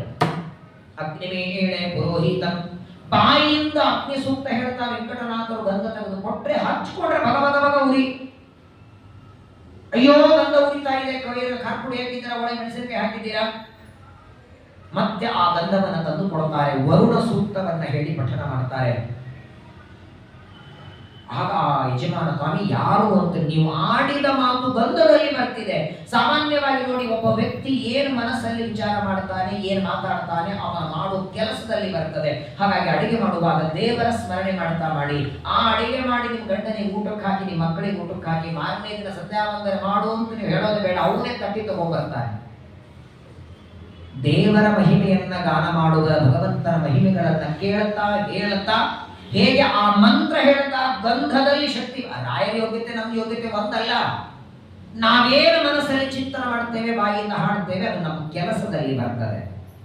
ಈ ನೋಡಿ, ಅಡಿಗೆ ಮಾಡುವಾಗ ಅವ್ರಿಗೆ ಬೈದೆ, ಇವ್ರಿಗೆ ಬೈದೆ, ಅವ್ರು ಚಾಡಿ ಇವ್ರು ಹೆಂಗ್ ಮಾಡಿದ್ರು, ಮೊದಲು ಹಾಕಿದ್ರು, ಆಮೇಲೆ ಹಾಕಿದ್ರು, ಅಷ್ಟೇ ನೋಡಿ. ಆ ಊಟ ಮಾಡಿದವರಲ್ಲಿ ಜಗಳನೆ ಆಡ್ತಾರೆ. ಮುಂದೆ ದ್ರೌಪದಿಯ ಸಂವಾದ ಹೇಳ್ತಾರೆ. ಹಾಗಾಗಿ ಬಹಳ ಸುಂದರವಾಗಿ ಈ ಸರ್ಪದ ಪ್ರಶ್ನೆಗಳಿಗೆಲ್ಲ ಧರ್ಮರಾಜ ಉತ್ತರ ಕೊಡ್ತಾನೆ. ಮುಂದೆ ತಾವತ್ ಸಮೂಹೇಶ ಯಾವತ್ ವೇದೇನ ಜಾಯತೆ. ಇದಕ್ಕೆ ಸ್ಕಂದ ಪುರಾಣದಲ್ಲಿ ಒಂದು ಕಥೆ ಬರ್ತದೆ. ಹೇಮಾಂಗ ಅಂತ ಒಬ್ಬ ರಾಜ ಇದ್ದ. ಹೇಮಾಂಗ ಅಂತ ಒಬ್ಬ ರಾಜ ಇದ್ದ, ಮಹಾಧಾರ್ಮಿಕ ರಾಜ. ಪ್ರತಿನಿತ್ಯ ಗೋದಾನ ಮಾಡ್ತಿದ್ದ. ನಿತ್ಯದಲ್ಲಿ ಗೋದಾನ, ನಿತ್ಯ ಸುವರ್ಣದಾನ, ನಿತ್ಯ ಭೂದಾನ ಮಾಡ್ತಿದ್ದ. ಯಾರೋ ಹೋದಾಗ 12 ದಿವಸ 6 ತಿಂಗಳಿಗಲ್ಲ, ನಿತ್ಯ ಸುವರ್ಣದಾನ, ಗೋದಾನ, ಭೂದಾನ. ಆದರೆ ಈ ಹೇಮಾಂಗ ರಾಜ ದಾನ ಇಷ್ಟು ಮಾಡುತ್ತಿದ್ದ, ಆದ್ರೆ 2 ತಪ್ಪು ಮಾಡಿದ್ದ. ಒಂದು ತಪ್ಪು, ಅಯೋಗ್ಯರಿಗೆ ದಾನ ಕೊಡ್ತಿದ್ದ. ಯಾಕಂದ್ರೆ ಅವನು ಹೇಳ್ತಿದ್ದ, ಬ್ರಾಹ್ಮಣರು ಅಂದ್ರೆ ಎಲ್ಲರೂ ಕರೆದು ಕೊಡ್ತಾರೆ, ಯಾರು ಮದ್ಯಪಾನ ಮಾಡಿ ಏನು ವಂಶರಕ್ಷಣ ದುಷ್ಟರಿರ್ತಾರೆ ಅವ್ರು ಯಾರು ಕರೆಯಲ್ಲ ಅಂತ ಕರೀತಿದ್ದ. ಅಯೋಗ್ಯರಿಗೆ ದಾನ ಮಾಡಿದ್ದು ಒಂದು ಪಾಪ. ಎಲ್ಲಾ ದಾನ ಮಾಡಿ ನೀರು ದಾನ ಮಾಡಿರಲಿಲ್ಲ. ಬಂಗಾರವನ್ನ ನೀರು ಕೊಡ್ತೇನೆ, ನೀರು ಯಾಕೆ ದಾನ ಮಾಡಲಿಲ್ಲ? ಈ 2 ತಪ್ಪು ಮಾಡ್ತಾನೆ. ಕೊನೆಗೆ ಸತ್ತ ಮೇಲೆ ಯಮಲೋಕದಲ್ಲಿ ದಂಡ ಆಯಿತು, ಶಿಕ್ಷೆ ಆಯಿತು. ಅವನು ನೀರು ದಾನ ಮಾಡದೇ ಇದ್ದದ್ದಕ್ಕೆ 21 ಸಲ ಹಲ್ಲಿ ಜನ್ಮ ನಿನಗೆ ಎಂದು ಯಮದೇವರು. 1 ಬಾರಿ ಜಾತಕ ಪಕ್ಷಿ, 1 ಬಾರಿ ನಾಯಿ ಜನ್ಮ. ಎತ್ತಿನ ಜನ್ಮ, ಆಮೇಲೆ 21 ಬಾರಿ ಹಲ್ಲಿ ಆಗಬೇಕು. 21 ಬಾರಿ ಹಲ್ಲಿ ಆಗೋದ್ರ ಮೊದಲನೇ ಹಲ್ಲಿ ಜನ್ಮ ಬಂದಿತ್ತು. ಒಬ್ಬ ರಾಜನ ಮನೆಯಲ್ಲಿ ದೊಡ್ಡ ಹಲ್ಲಿ ಆಗಿದ್ದೀವ. ಹಲ್ಲಿ ಆದಾಗಲೂ ಹಿಂದಿನ ಜನ್ಮದ ನೆನಪಿತ್ತು ಇವನಿಗೆ, ನಾನು ಏನ್ ತಪ್ಪು ಮಾಡಿದ್ದೆ. ಯಾವ ರಾಜನ ಮನೆಗೆ ಇವನು ಹಲ್ಲಿ ಆಗಿದ್ನೋ ಆ ರಾಜನ ಮನೆಗೆ ಒಬ್ಬ ಆಚಾರ ಬಂದರು. ಬ್ರಾಹ್ಮಣನ ಪಾದ ತೊಳೆದು ಆ ಯಜಮಾನ ರಾಜ ಪ್ರೋಕ್ಷಣೆ ಮಾಡುವಾಗ ಒಂದು ಹನಿ ಮೇಲಿದ್ದ ಹಲ್ಲಿಗೆ ಸಿಡಿತು. ಹಲ್ಲಿ ಮಾತಾಡುತ್ತದೆ. ಬ್ರಾಹ್ಮಣರ ಪಾದ ನೀರು ಸಿಡದದ್ದಕ್ಕೆ ಹಲ್ಲಿಗೆ ಮಾತು ಬಂತು. ಬ್ರಾಹ್ಮಣನಿಗೆ ಮಾತಾಡುತ್ತದೆ, ಯಾರು ಸ್ವಾಮಿ ನೀವು ನಿಜವಾಗಿ ಬ್ರಾಹ್ಮಣರು, ಬ್ರಾಹ್ಮಣನಿಗೆ ಹೇಳಿದ ಎಲ್ಲಾ ಧರ್ಮದ ಆಚರಣೆ ಮಾಡಿದ್ದೀರಿ, ನಿನಗೆ ಯಾಕೆ ಗೊತ್ತಾಯಿತು ಅಂದ್ರೆ ನಿಮ್ಮ ಪಾದೋದಕ ಸಿಡಿದದ್ದಕ್ಕೆ ಮಾತು ಬಂತಲ್ಲ ನನಗೆ. ನಿಮ್ಮ ಪಾದ ಧೂಳಿಯಲ್ಲಿ ಎಷ್ಟು ಶಕ್ತಿ ಇದೆ, ದಯಮಾಡಿ ಉದ್ಧಾರ ಮಾಡಿ. ಇದು ಮೊದಲನೇದು. ಇದಾದ್ಮೇಲೆ ಇನ್ನು 26 ಸಲ ಹಲ್ಲಿ ಆಗಬೇಕು. ಇನ್ನು ಮುಂದೆ ಹಲ್ಲಿ ಬರದೇ ಇದ್ದಾಗ ಮಾಡಿ ಅಂತಾಗ ಆ ಬ್ರಾಹ್ಮಣ ತನ್ನ ತಪಸ್ಸಿನಿಂದ ಅವನು ಉದ್ಧಾರ ಮಾಡಿದ ಅಂತ ಕಥೆ ಸ್ಕಂದ ಪುರಾಣದಲ್ಲಿ ಬರ್ತದೆ. ಹಾಗಾಗಿ ನಿಜವಾಗಿ ಬ್ರಾಹ್ಮಣ ತನ್ನ ಕರ್ತವ್ಯ ಕರ್ಮಗಳ ಅನುಷ್ಠಾನ ಮಾಡಲಿ, ಅವನ ರಕ್ಷಣೆ ಮಾಡೋ ಜವಾಬ್ದಾರಿ ದೇವರಿಗೆ ಬಿಟ್ಬಿಡಿ. ಗ್ಯಾರಂಟಿ ಮಾಡ್ತಾ ಮಡಿಯಿಂದ ಬೇಕು, ಮಡಿಯಿಂದ ಊಟ ಮಾಡಬೇಕು, ಮಾಡ್ತಾ ಕೂತ್ರೆ ಕೆಲಸಕ್ಕೆ ಹೋಗೋದು ಯಾವಾಗ? ಪ್ರಾಯ ಹೊಟ್ಟೆ ಎಲ್ಲಾದ್ರೂ ನಡೀತಿಲ್ವಾ? ತಲ್ಲಡಿಸುವುದಿರು ಕಂಡ ತಾಡು ಮನವೇ. ಅಡವಿಯಲ್ಲಿರುವ ಪ್ರಾಣಿ ಪಕ್ಷಿಗಳಿಗೆ ಎಲ್ಲ ಓಡಾಡುವ ಇರುವೆ ಸೊಳ್ಳೆಗೆ ಆಹಾರ ಕೊಟ್ಟ ಸಂಧ್ಯಾ ಬಂದರೆ ಜಪ ಮಾಡುವ ನಿನ್ ಹೊಟ್ಟೆ ನೋಡಲ್ವ ದೇವರು? ವಿಶ್ವಾಸ ಬರ್ತಿಲ್ಲ. ದೇವರ ಪೂಜೆ ಪಾಠ ಪ್ರವಚನ ಮಾಡ್ತಾ ಕೂತ್ರೆ ನಮ್ಮ ಕೆಲಸ ಮಾಡೋರು ಯಾರು ಅಂತ ಮಾಡಬೇಡಿ ಅಂತೀವಿ. ಯಾಕಂದ್ರೆ ಇವತ್ತ ಅದು ಸಮಸ್ಯೆ ಇದೆ. ಬುದ್ಧಿವಂತರಾದ ಬ್ರಾಹ್ಮಣರು ಕೆಲಸ ಮಾಡಲಿಲ್ಲ ಅಂದ್ರೆ ಆ ಕೆಲಸ ಇನ್ಯಾರೋ ಅಯೋಗ್ಯರು ಮಾಡಿ ತಪ್ಪೇನಾದ್ರು ಮಾಡಿ ಅದು ಜಗತ್ತಿಗೆ ಹಾನಿನೇ. ಯಾವುದೋ ಕೆಲಸ ಹೇಗೋ ಮಾಡಿ ಅದರಿಂದಲೂ ಒಂದು ಜಗತ್ತಿಗೆ ಹಾನಿಯಾಗಬಹುದು. ಮಾರ್ಗದರ್ಶನ ಮಾಡಲಿ, ಇನ್ನೊಬ್ಬರಿಗೆ ಒಳ್ಳೆಯ ಸೂಚನೆಗಳನ್ನು ಬ್ರಾಹ್ಮಣ ಕೊಡಲಿ, ಬಹಳ ಮಹತ್ವದ ಮಾತನ್ನ ತಿಳಿಸಿ. ಇದೇ ಒಂದು ಸಂದರ್ಭದಲ್ಲೇನೆ ಅಜಗರ ಸರ್ಪ ಇನ್ನೊಂದು ಪ್ರಶ್ನೆ ಕೇಳ್ತಾನೆ. ನಿಜವಾಗಿ ಬ್ರಾಹ್ಮಣ ತನ್ನ ಸದಾಚಾರತೆಯಿಂದ ಇದ್ದು ದೇವರು ಎಷ್ಟು ಕೊಡ್ತಾನೆ ಅಷ್ಟರೊಳಗೆ ಆನಂದದಿಂದ ಇದ್ದ ಅಂದ್ರೆ ಯಾವ ತಪಸ್ಸು ಅವ ಮಾಡಬೇಕಾಗಿಲ್ಲ. ಸಾಮಾನ್ಯವಾಗಿ ತಪಸ್ಸು ಅಂದಾಗ ಬೇರೆ ಬೇರೆ ಕ್ಷೇತ್ರಕ್ಕೆ ಹೋಗಿ ಗಡ್ಡ ಬಿಟ್ಟು ಅನ್ನ ಬಿಟ್ಟು ನೀರು ಬಿಟ್ಟು ಅಲ್ಲ. ಎಲ್ಲಿವರೆಗಂದ್ರೆ ನೋಡಿ, ಮನೆಯೊಳಗೆ ತಂದೆ ತಾಯಿಗಳ ಸೇವೆ ಮಾಡಿಕೊಂಡು ಅಥವಾ ಅತ್ತೆ ಮಾವಂದರ ಸೇವೆಯನ್ನ ಸೊಸೆ ಮಾಡುತ್ತಿದ್ರು 100 ವರ್ಷ ತಪಸ್ಸು ಮಾಡಿದಾಗ ಬರುವ ಪುಣ್ಯ ಬರ್ತದೆ. ಇದೇ ಸಂದರ್ಭದಲ್ಲಿ ಒಂದು ಕಥೆಯನ್ನ ಹೇಳ್ತಾರೆ. ಕೌಶಿಕ ಅಂತ ಒಬ್ಬ ಬ್ರಾಹ್ಮಣ ಇದ್ದ. ಕೌಶಿಕ ಬ್ರಾಹ್ಮಣ ಅರಣ್ಯಕ್ಕೆ ತಪಸ್ಸಿಗೆ ಬಂದ. ದೀರ್ಘಕಾಲ ತಪಸ್ಸು ಮಾಡಿದ, 100 ವರ್ಷ ತಪಸ್ಸು ಮಾಡಿ ಒಂದು ದಿನ ಕಣ್ಣು ತೆಗಿತಾನೆ. ಕೌಶಿಕ ವಿಚಾರ ಮಾಡ್ತಾನೆ, ನಾನು ಇಷ್ಟು ದೀರ್ಘಕಾಲ ತಪಸ್ಸು ಮಾಡಿದ ಸಿದ್ಧಿ ಆಗಿದೆಯೋ ಇಲ್ಲೋ ಪರೀಕ್ಷೆ ಮಾಡಬೇಕು ಅಂತ ಆಕಾಶ ಕಡೆಗೆ ನೋಡುತ್ತಾನೆ. ಇವರ ಕಣ್ಣಿನ ದೃಷ್ಟಿ ಬಿದ್ದದ್ದಕ್ಕೆ ಒಂದು ಹಾರುವ ಹಕ್ಕಿ ಕೆಳಗೆ ಬಿತ್ತು, ಸುಟ್ಟು ಬೂದಿಯಾಯಿತು.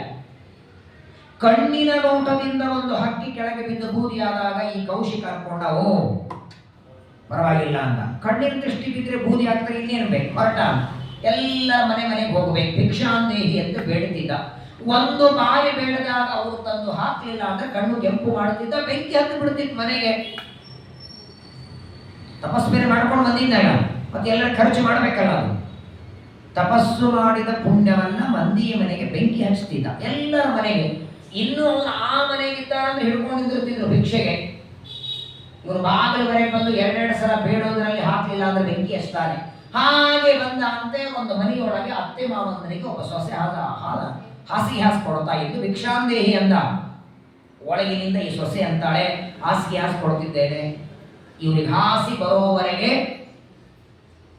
ನಿಲ್ಲೋ ಹಾಗಿದ್ರೆ ನಿಲ್ಲೋ, ಇಲ್ಲ ಬೇರೆ ಮನೆಗೆ ಹೋಗು. 2ನೇ ಸಾರಿ ಭಿಕ್ಷಾಂದೇಹಿ ಕಣ್ಣು ಕೆಂಪು ಮಾಡದ. ಇವಳು ಹಾಸಿಗೆ ಹಾಸಿ ಆ ಭಿಕ್ಷೆಗೆ ತರುವಾಗ ಕಣ್ಣು ಕೆಂಪು ಮಾಡ್ತಾನೆ. ಆಗ ಆ ಹೆಣ್ಣುಮಗಳು ಭಿಕ್ಷೆ ಹಾಕುವಾಗ ಹೇಳ್ತಾಳೆ, ನೀನು ಕಣ್ಣು ಕೆಂಪು ಮಾಡಿದ ಮಾತ್ರಕ್ಕೆ ಸುಡೋದಕ್ಕೆ ಅರಣ್ಯದ ಗುಬ್ಬಿಯಲ್ಲ ನನ್ನ ಮನೆ ಎಲ್ಲ ಅಂತ. ತಣ್ಣಗಾಗಿ ಬಿಟ್ಟ ಕೌಶಿಕ, ನಾನು ಅರಣ್ಯದಲ್ಲಿ ಆ ಗುಬ್ಬಿಯನ್ನು ಕೊಲ್ಲೋದು ನಿನಗೆ ಹೆಂಗೆ ಗೊತ್ತಾಯಿತು? ಯಾರೂ ಇರಲಿಲ್ಲ ಅಲ್ಲಿ. ನಿರ್ಜನವಾದ ಅರಣ್ಯದೊಳಗೆ ನನ್ನ ತಪಸ್ಸಿನಿಂದ ಆ ಪಕ್ಷಿಯನ್ನು ನಾನು ಕೊಂದದ್ದು ನಿನಗೆ ಗೊತ್ತಾಯಿತು ಅಂದಾಗ ಆ ಹೆಣ್ಮಗಳು ಹೇಳ್ತಾಳೆ, ನೀನು ಅಷ್ಟು ದೀರ್ಘಕಾಲ ತಪಸ್ಸು ಮಾಡಿ ಏನು ಪುಣ್ಯ ಸಂಪಾದನೆ ಮಾಡಿದ್ದಿ, ಅದನ್ನ ಅತ್ತೆ ಮಾವಂದರ ಸೇವೆಯಿಂದ ಮನೆಯಲ್ಲೇ ನಾನು ಪಡೆದೀನಿ ಅಂತ. ನಿನಗಿಂತ ಜ್ಞಾನಿ ನಾನು ಅಂತ. ನೀನು ಎಲ್ಲಿ ಯಾರನ್ನ ಸಂಹಾರ ಮಾಡಿ ಏನು ಪುಣ್ಯ ಸಂಪಾದನೆ ಮಾಡಿದ್ಯೋ ಅದನ್ನು ಇಲ್ಲಿ ಕೂತ್ಕೊಂಡು ನಾನು ಮಾಡಿದ್ದೇನೆ. ತಂದೆ ತಾಯಿಗಳ ಸೇವೆ, ಅತ್ತೆ ಮಾವಂದರ ಸೇವೆ, ಅದರ ಬಗ್ಗೆ ಅಜಗರ ಸರ್ಪ ಹೇಳ್ತಾನೆ. ಒಟ್ಟಾರೆ ಅನೇಕ ಪ್ರಶ್ನೆಗಳು ಅಜಗರ ಸರ್ಪ ಕೇಳ್ತಾನೆ. ಧರ್ಮರಾಜ ಉತ್ತರ ಕೊಟ್ಟ. ಕೊನೆಗೆ ಆ ಅಜಗರ ಅಂತಾನೆ, ಉದ್ಧಾರ ಮಾಡಿದೆಪ್ಪ ನನ್ನನ್ನ, ನಿನ್ ತಮ್ಮನನ್ನ ತಿನ್ನೋದಿಲ್ಲ. ಇಷ್ಟು ಪ್ರಶ್ನೆ ಉತ್ತರ ಕೊಟ್ಟರೆ ಯಾರು ತಿಂತಾರೆ? ಭೀಮಸೇನ ದೇವರನ್ನ ಬಿಡುಗಡೆ ಮಾಡ್ತಾನೆ. ಇವನಿಗೆ ಭೃಗು ಋಷಿಗಳು ವರ ಕೊಟ್ಟಿದ್ರಲ್ಲ, ನಿನ್ನ ಪ್ರಶ್ನೆಗಳಿಗೆ ಯಾವಾಗ ಉತ್ತರ ಬರುತ್ತೆ ನಿನಗೆ ಈ ಹಾವಿನ ಜನ್ಮ ಹೌದು, ನೀನು ಸ್ವರ್ಗಲೋಕಕ್ಕೆ ಬರ್ತಿ ಅಂತ ಅಜಗರ ಸರ್ಪ ತನ್ನ ಶರೀರವನ್ನ ಬಿಟ್ಟು ಮುಂದೆ ಸ್ವರ್ಗಲೋಕಕ್ಕೆ ಪ್ರಯಾಣವನ್ನ ಮಾಡ್ತಾನೆ. ಮತ್ತೆ ಭೀಮಸೇನ ದೇವರು ಪಾಂಡವರ ಜೊತೆಗೆ ಬರ್ತಾರೆ. ಹೀಗೆ ವನವಾಸದಲ್ಲಿ ಪಾಂಡವರು ಮಾಡಿದಂತಹ ಕೆಲವು ಕಾರ್ಯಗಳನ್ನ ವರ್ಣನೆಯನ್ನು ಮಾಡಿ, ವಾಸ್ತವಿಕವಾಗಿ ಇವತ್ತು ವನಪರ್ವದ ಮಂಗಳ ಮಾಡಬೇಕು, ವನಪರ್ವ ಮುಗಿಸ್ಬೇಕಾಗಿತ್ತು. ಆದರೆ ವನಪರ್ವದಲ್ಲಿ ಕೇಳಲೇಬೇಕಾದ ಯಕ್ಷ ಪ್ರಶ್ನೆ ಬಹಳ ಚೆನ್ನಾಗಿದೆ. ಅಲ್ಲಿಯೂ ಇದೆ ಧರ್ಮರಾಜನ ಉತ್ತರ. ಯಕ್ಷನ ಪ್ರಶ್ನೆ ಧರ್ಮರಾಜನ ಉತ್ತರ. ಅದರಲ್ಲಿಯೂ ಕೆಲವು ಪ್ರಶ್ನೆಗಳು ನಮಗೆಲ್ಲ ಬೇಕಾದ ಪ್ರಶ್ನೆಗಳಾದದ್ದರಿಂದ ಆ ಒಂದು ಭಾಗವನ್ನು ಮಾತ್ರ ಇವತ್ತು ಹೇಳಲಿಕ್ಕಾಗಿಲ್ಲ. ಅದನ್ನ ಮತ್ತೆ ಸೆಪ್ಟೆಂಬರ್ 1ನೇ ತಾರೀಕು ಪ್ರವಚನ ಇದೆ. ಆಗ ವನಪರ್ವದ ಆ ಒಂದು ವಿಚಾರವನ್ನ, ಯಕ್ಷ ಪ್ರಶ್ನೆಯನ್ನ ಆವಾಗ ಕೇಳಿ ಮುಂದೆ ಮತ್ತೆ ಉದ್ಯೋಗ ಪರ್ವ, ಈಗ ಆದಿಪರ್ವ, ಸಭಾಪರ್ವ, ಈಗ ವನಪರ್ವ, ವಿರಾಟ್ ಪರ್ವ, 4 ಪರ್ವಗಳ ಮೂಲ ಉದ್ಯೋಗ ಪರ್ವದ ಪ್ರವಚನ ಸೆಪ್ಟೆಂಬರ್ನಿಂದ ಪ್ರಾರಂಭ ಮಾಡೋಣ. ಆದಷ್ಟು 2 ಪರ್ವಗಳನ್ನು ಮುಗಿಸಿ ಸಂಪೂರ್ಣ ಮಹಾಭಾರತದ ಮಂಗಲವನ್ನ ಕುರುಕ್ಷೇತ್ರದಲ್ಲಿ ಪರಮಾತ್ಮನ ಪಾದದ ದಿವ್ಯ ಸನ್ನಿಧಾನ, ಭೀಮಸೇನ ದೇವರು ಪಾಂಡವರು ಓಡಾಡಿದ ಕುರುಕ್ಷೇತ್ರದಲ್ಲಿ ಇದರ ಮಂಗಲ ಮಹೋತ್ಸವ ಮಾಡೋಣ. ಇವತ್ತು ಇನ್ನೊಂದು ನಾಳೆಗೆ ಪವಿತ್ರಾರೋಪಣ ಅಂತ ಇದನ್ನೇ ನೀವು ನೋಡ್ತಾ ಇದ್ದೀರಿ. ರೇಷ್ಮೆ ದಾರಗಳಿಂದ ಮಾಡಿದ ಪವಿತ್ರಾರೋಪಣ. ಇದರ ಬಗ್ಗೆ 1-2 ಮಾತು ನಾನು ಹೇಳ್ತೇನೆ. ಇದು ಏನೋ ಒಂದು ಒಟ್ಟಿಗೆ ಕೊರಳಿಗೆ ಚೆನ್ನಾಗಿ ಕಾಣಿಸ್ತದೆ ಅಂತ ಹಾಕೊಳ್ಳೋ ದಾರ ಇಲ್ಲ, ಅಥವಾ ಈ ಜ್ಯೇಷ್ಠಾದೇವಿ ಆವಾಹನೆ ಮಾಡಿ ಸ್ತ್ರೀಯರು ಹಾಕೊಂಡಂಗಾರೋ ಹಾಕೋ ದಾರ ಇಲ್ಲ. ಇದು ಬಹಳ ಮಹತ್ವ ಇದೆ. ಇದಕ್ಕೆ ಪವಿತ್ರ ಅಂತ ಕರೀತಾರೆ, ಪವಿತ್ರಾರೋಪಣ. ಇದರದ್ದು ವಿಧಾನ ಇದೆ. ಈ ರೇಷ್ಮೆ ದಾರವನ್ನ ಎಷ್ಟು ಗಂಟು ಮಾಡಬೇಕು, ಎಷ್ಟು ಉದ್ದ ಇರಬೇಕು, ಪ್ರತಿಮೆಯ ಪಾದದವರೆಗೆ, ಒಂದು ದೊಡ್ಡ ಪ್ರತಿಮೆ ಇದ್ರೆ ಪಾದದವರೆಗಿದ್ರೆ ಉತ್ತಮ, ನಾಭಿಯವರೆಗಿದ್ರೆ ಮಧ್ಯಮ, ಹೃದಯದವರೆಗಿದ್ರೆ ಅಧಮ, 3 ಭಾಗವನ್ನ ಇದರಲ್ಲಿ ಕೊಡ್ತಾರೆ. ಈ ರೇಷ್ಮೆ ವಸ್ತ್ರಗಳು, ಇದಕ್ಕೆ ಈ ಗಂಟುಗಳನ್ನು ಹಾಕಿದ್ದಾರೆ. ವಾಸ್ತವಿಕವಾಗಿ ಇದನ್ನ ಹಾಕೊಳ್ಳೋದಕ್ಕೆ ಬಹಳಷ್ಟು ನಿಯಮ ಇದೆ. ಇದನ್ನ ಹಾಕೊಳ್ಳುವುದು ದ್ವಾದಶಿ, ಆದರೆ ಇದನ್ನ ಏಕಾದಶಿಯ ದಿವಸ ಸ್ನಾನ ಮಾಡಿ ಎಲ್ಲ ಪವಿತ್ರಗಳನ್ನ ಒದ್ದೆ ಮಾಡಿಕೊಂಡು ಒಂದು ಬಿದುರಿನ ಬುಟ್ಟಿಯೊಳಗಿಟ್ಟು ಅಧಿವಾಸ ಅಂತ ಮಾಡಬೇಕು. ಸುಮಾರು ಒಂದು ಅರ್ಧ ಗಂಟೆ ಕೆಲಸ ಇದೆ. ಎಲ್ಲ ಈ ಗಂಟುಗಳಲ್ಲಿ ದೇವತೆಗಳ ಆವಾಹನೆ, ಈ ಒಂದೊಂದು ದಾರದಲ್ಲಿ ದೇವತೆಗಳ ಆವಾಹನೆ, ಇದರಲ್ಲಿ ಪ್ರಾಣ ಪ್ರತಿಷ್ಠ. ಹೇಗೆ ನಾಳೆ ಜನಿವಾರ ಹಾಕೊಳ್ಳೋ ಮಾಡ್ತಿರೋ ಇಲ್ಲೋ, ಜನಿವಾರ ಇಟ್ಕೊಂಡು ಅದಕ್ಕೆ ಹೀಗೆ ತಿರುಗಿಸ್ರಿ ಅಂತಾರೆ, ನೀರು ಪ್ರೋಕ್ಷಣೆ ಮಾಡಿ ಅಂತಾರೆ. ಜನಿವಾರವನ್ನು ಹೇಗೆ ಅಭಿಮಂತ್ರಣ ಮಾಡ್ತೀವಿ ಹಾಗೆ ಇದನ್ನು ಕೂಡ ಇವತ್ತು ಅಭಿಮಂತ್ರಣ ಮಾಡಿ ಇದನ್ನ ದೇವರಿಗೆ ಸಮರ್ಪಣೆ ಮಾಡಿ ನಾಳೆ ದಿವಸ ಶಾಲಿಗ್ರಾಮ ಪ್ರತಿಮೆಗಳಿಗೆಲ್ಲ ಏರಿಸಿ ಬ್ರಾಹ್ಮಣರಿಗೆ ಕೊಟ್ಟು ತಾನು ಹಾಕ್ಕೊಳ್ಳಬೇಕು. ಹಾಕ್ಕೊಳ್ಳುವಾಗ ಒಂದು ಮಂತ್ರ ಇದೆ, ಪಂಚಾಂಗದಲ್ಲಿ ಕೊಟ್ಟಿರ್ತಾರೆ ನೋಡಿ. 1 ವರ್ಷದೊಳಗೆ ಯಾವುದೋ ಕಾರಣದಿಂದ ನಮ್ಮಿಂದ ದೇವರ ಪೂಜಾ ನಡೀಲಿಲ್ಲ ಅಂದ್ರೆ ಪೂಜಾ ಷಾಡ್ಗುಣ್ಯ ಸಿದ್ಧ್ಯರ್ಥ. ಯಾಕೆ ಹಾಕೋಬೇಕು ಇದನ್ನ? ಪೂಜಾ ಷಾಡ್ಗುಣ್ಯ ಸಿದ್ಧ್ಯರ್ಥ ಮಮಾಂಗೆ ಧಾರಯಾಮ್ಯಂ. ಯಾವುದೋ ರೋಗದಿಂದಲೋ ಏನೋ ಕಾರಣಾಂತರದಿಂದ ನನಗೆ ಇವತ್ತು ದೇವರ ಪೂಜಾ ಮಾಡಲಿಕ್ಕಾಗಿಲ್ಲ ಅಂದ್ರೆ ಆ ಪೂಜಾ ಮಾಡದೇ ಇರುವ ಪಾಪ ಬರಬಾರದು ಅನ್ನೋದಕ್ಕಾಗಿ ಈ ಪವಿತ್ರವನ್ನ ನಿನಗೆ ಸಮರ್ಪಣೆ ಮಾಡುತ್ತೇನೆ. ಇದನ್ನ ಧಾರಣ ಮಾಡಿದ್ದಕ್ಕೆ ಆ ಪೂಜೆ ಬಿಟ್ಟ ಪಾಪದಿಂದ ನನ್ನನ್ನ ಮುಕ್ತನನ್ನಾಗಿ ಮಾಡು. ಚೆನ್ನಾಗಿದೆ. ಹಾಗಾದ್ರೆ 1 ವರ್ಷ ಪೂಜಾನೇ ಬೇಡ, ಪವಿತ್ರ ಹಾಕೊಂಡ್ಬಿಟ್ರೆ ಆಯ್ತು. ಹಂಗಲ್ಲ, ಒಟ್ಟಾರೆ ಪೂಜೆ ಬಿಡೋದಲ್ಲ. ಅನಿವಾರ್ಯದಿಂದ ಅನಾರೋಗ್ಯದಿಂದ ದೇವರ ಪೂಜೆ ಬಿಡೋ ಪ್ರಸಂಗ ಬಂದಾಗ ಆಗಲೂ ದೇವರ ಪೂಜಾ ಬಿಟ್ಟ ಪಾಪ ನಮಗೆ ಬರಬಾರದು. ಎಲ್ಲೋ ಹೋಗಿರ್ತೀವಿ, ಏನೋ ಆಗಿರುತ್ತದೆ, ನಮ್ಮನ್ನ ನಿರಂತರವಾಗಿ ರಕ್ಷಣೆ ಮಾಡುವಂತಹದ್ದು. ಆದ್ದರಿಂದ ಇದನ್ನ ಪವಿತ್ರ ಅಂತ ಕರೀತಾರೆ. ಪ್ರಾಯ ಪ್ರತಿ ವರ್ಷ ನಿಮ್ಗೆ ಅಲ್ಲಲ್ಲಿ ಮಠದಲ್ಲಿ ಕೊಟ್ಟಿರ್ತಾರೆ. ಈ ವರ್ಷ ನಮ್ಮ ರಾಜೇಂದ್ರ ಅವರು ಪಾಪ ತಮಗೋಸ್ಕರ ತರೋದಕ್ಕೆ ಹೋದ್ರು, ಸಂಘದಲ್ಲಿ ಎಲ್ಲರಿಗೂ ಕೊಡೋಣ ಅಂತ ಅವರಿಗೆ ಅಪೇಕ್ಷೆ ಆಯಿತು. ಹರಿವಾಯು ಗುರುಗಳ ಪ್ರೇರಣೆಯಂತೆ ಇವಾಗ ಇದನ್ನು ಕೊಡ್ತೀನಿ. ನಾಳೆ ಬೆಳಗ್ಗೆ ಸ್ನಾನ ಮಾಡಿ ಪಂಚಾಂಗದ ಕೊನೆಗೆ ಇರುತ್ತೆ, ಎಲ್ಲರ ಹತ್ರ ಪಂಚಾಂಗ ಇದ್ದೇ ಇರುತ್ತೆ. ಪಂಚಾಂಗದ ಕೊನೆಯಲ್ಲಿ ಪವಿತ್ರ ಬಂಧನ, ಪವಿತ್ರ ಆರೋಪಣ ಅಂತ ಇರುತ್ತೆ. ಆ 2 ಶ್ಲೋಕ ಹೇಳಿ ಶಾಲಿಗ್ರಾಮ ಪ್ರತಿಮೆಗಳಿಗೆ ಸಮರ್ಪಣೆ ಮಾಡಿ ಎಲ್ಲ ತೀರ್ಥ ಗಂಧಾಕ್ಷತೆ ಹಚ್ಕೊಂಡ ಮೇಲೆ ಆ ನಂತರ ನೀವೆಲ್ಲರೂ ಇದನ್ನ ಮಂತ್ರಪೂರ್ವಕವಾಗಿ ಕೊರಳಿಗೆ ಹಾಕೊಳ್ಳಿ. ಎಲ್ಲ ಕಾಲದಲ್ಲಿ ದೇವರ ರಕ್ಷಣೆ ಮಾಡಲಿ. ಆದಷ್ಟು ನಾವೇನು ಬ್ರಹ್ಮದೇವರು ಮಾಡಿದ ಹಾಗೆ ವಾಯುದೇವರು ಮಾಡಿದ ಹಾಗೆ ದೇವರ ಪೂಜೆ ಮಾಡ್ಲಿಕ್ಕೆ ಆಗೋದಿಲ್ಲ, ಯೋಗ್ಯತೆನೂ ಅಲ್ಲ. ಕನಿಷ್ಠ ನಮ್ಮ ಯೋಗ್ಯತೆಗೆ ತಕ್ಕಂತೆ ನಮ್ಮಿಂದ ಪೂಜೆಯನ್ನ ದೇವರು ಸ್ವೀಕಾರ ಮಾಡಲಿ. ಯಾವ ಕಾರಣಾಂತರದಿಂದಲೂ ದೇವರ ಪೂಜೆ ನಿಲ್ಲುವುದು ಬೇಡ ಅನ್ನುವ ಪ್ರಾರ್ಥನೆಯನ್ನು ಮಾಡ್ತಾ, ನಿನ್ನೆ ಇವತ್ತು ಎರಡೂ ಏಕಾದಶಿಯನ್ನ ಮಹಾಭಾರತ ಶ್ರವಣ ಇವೆಲ್ಲ ಮಾಡಿದ್ದೀರಿ. ಹರಿವಾಯು ಗುರುಗಳ ಅನುಗ್ರಹದಿಂದ ಎಲ್ಲರಿಗೂ ಉತ್ತಮವಾದ ಜ್ಞಾನ, ಶುದ್ಧ ಭಕ್ತಿ, ಪರಮಾತ್ಮನಲ್ಲಿ ವಿಶ್ವಾಸ, ನಂಬಿಕೆಗಳು ಬರಲಿ. ಅದೇ ಮಹಾಭಾರತದ ಒಂದು ದೊಡ್ಡ ಕೊಡುಗೆ. ಇವತ್ತು ವನಪರ್ವದ 3/4 ಭಾಗ ಮುಗಿಸಿ ಆ ಒಂದು ಯಕ್ಷ ಪ್ರಶ್ನೆ ಭಾಗವನ್ನು ಮುಂದಿನ ಪ್ರವಚನ ಶ್ರವಣ ಮಾಡೋಣ. 5-6 ದಿನಗಳಿಂದ ನಡೆದಂತಹ ಈ ವನಪರ್ವದ ಪ್ರವಚನವನ್ನು ಅಸ್ಮತ್ ಗುರುವಂತರ್ಗತ ಭಾರತೀಯ ರಮಣ ಮುಖ್ಯ ಪ್ರಾಣಾಂತರ್ಗತ ಸೀತಾಪತೆ ಶ್ರೀ ಮೂಲರಾಮಚಂದ್ರಾಭಿನ್ನ ಪ್ರಹ್ಲಾದ ವರದ ಲಕ್ಷ್ಮೀ ನರಸಿಂಹ ಪ್ರಿಯತಾಂ ಪ್ರೀತೋ ಭವತು. ಶ್ರೀಕೃಷ್ಣಾರ್ಪಣಮಸ್ತು. ಹರೇ ನಮೋ ಹರೇ ನಮೋ ಹರೇ. ಯದಕ್ಷರ ಪದಪೃಷ್ಟಂ ಮಾತ್ರಾಂ ಹೀನಂ ಚ ಯದ್ಭವೇತ್ ತತ್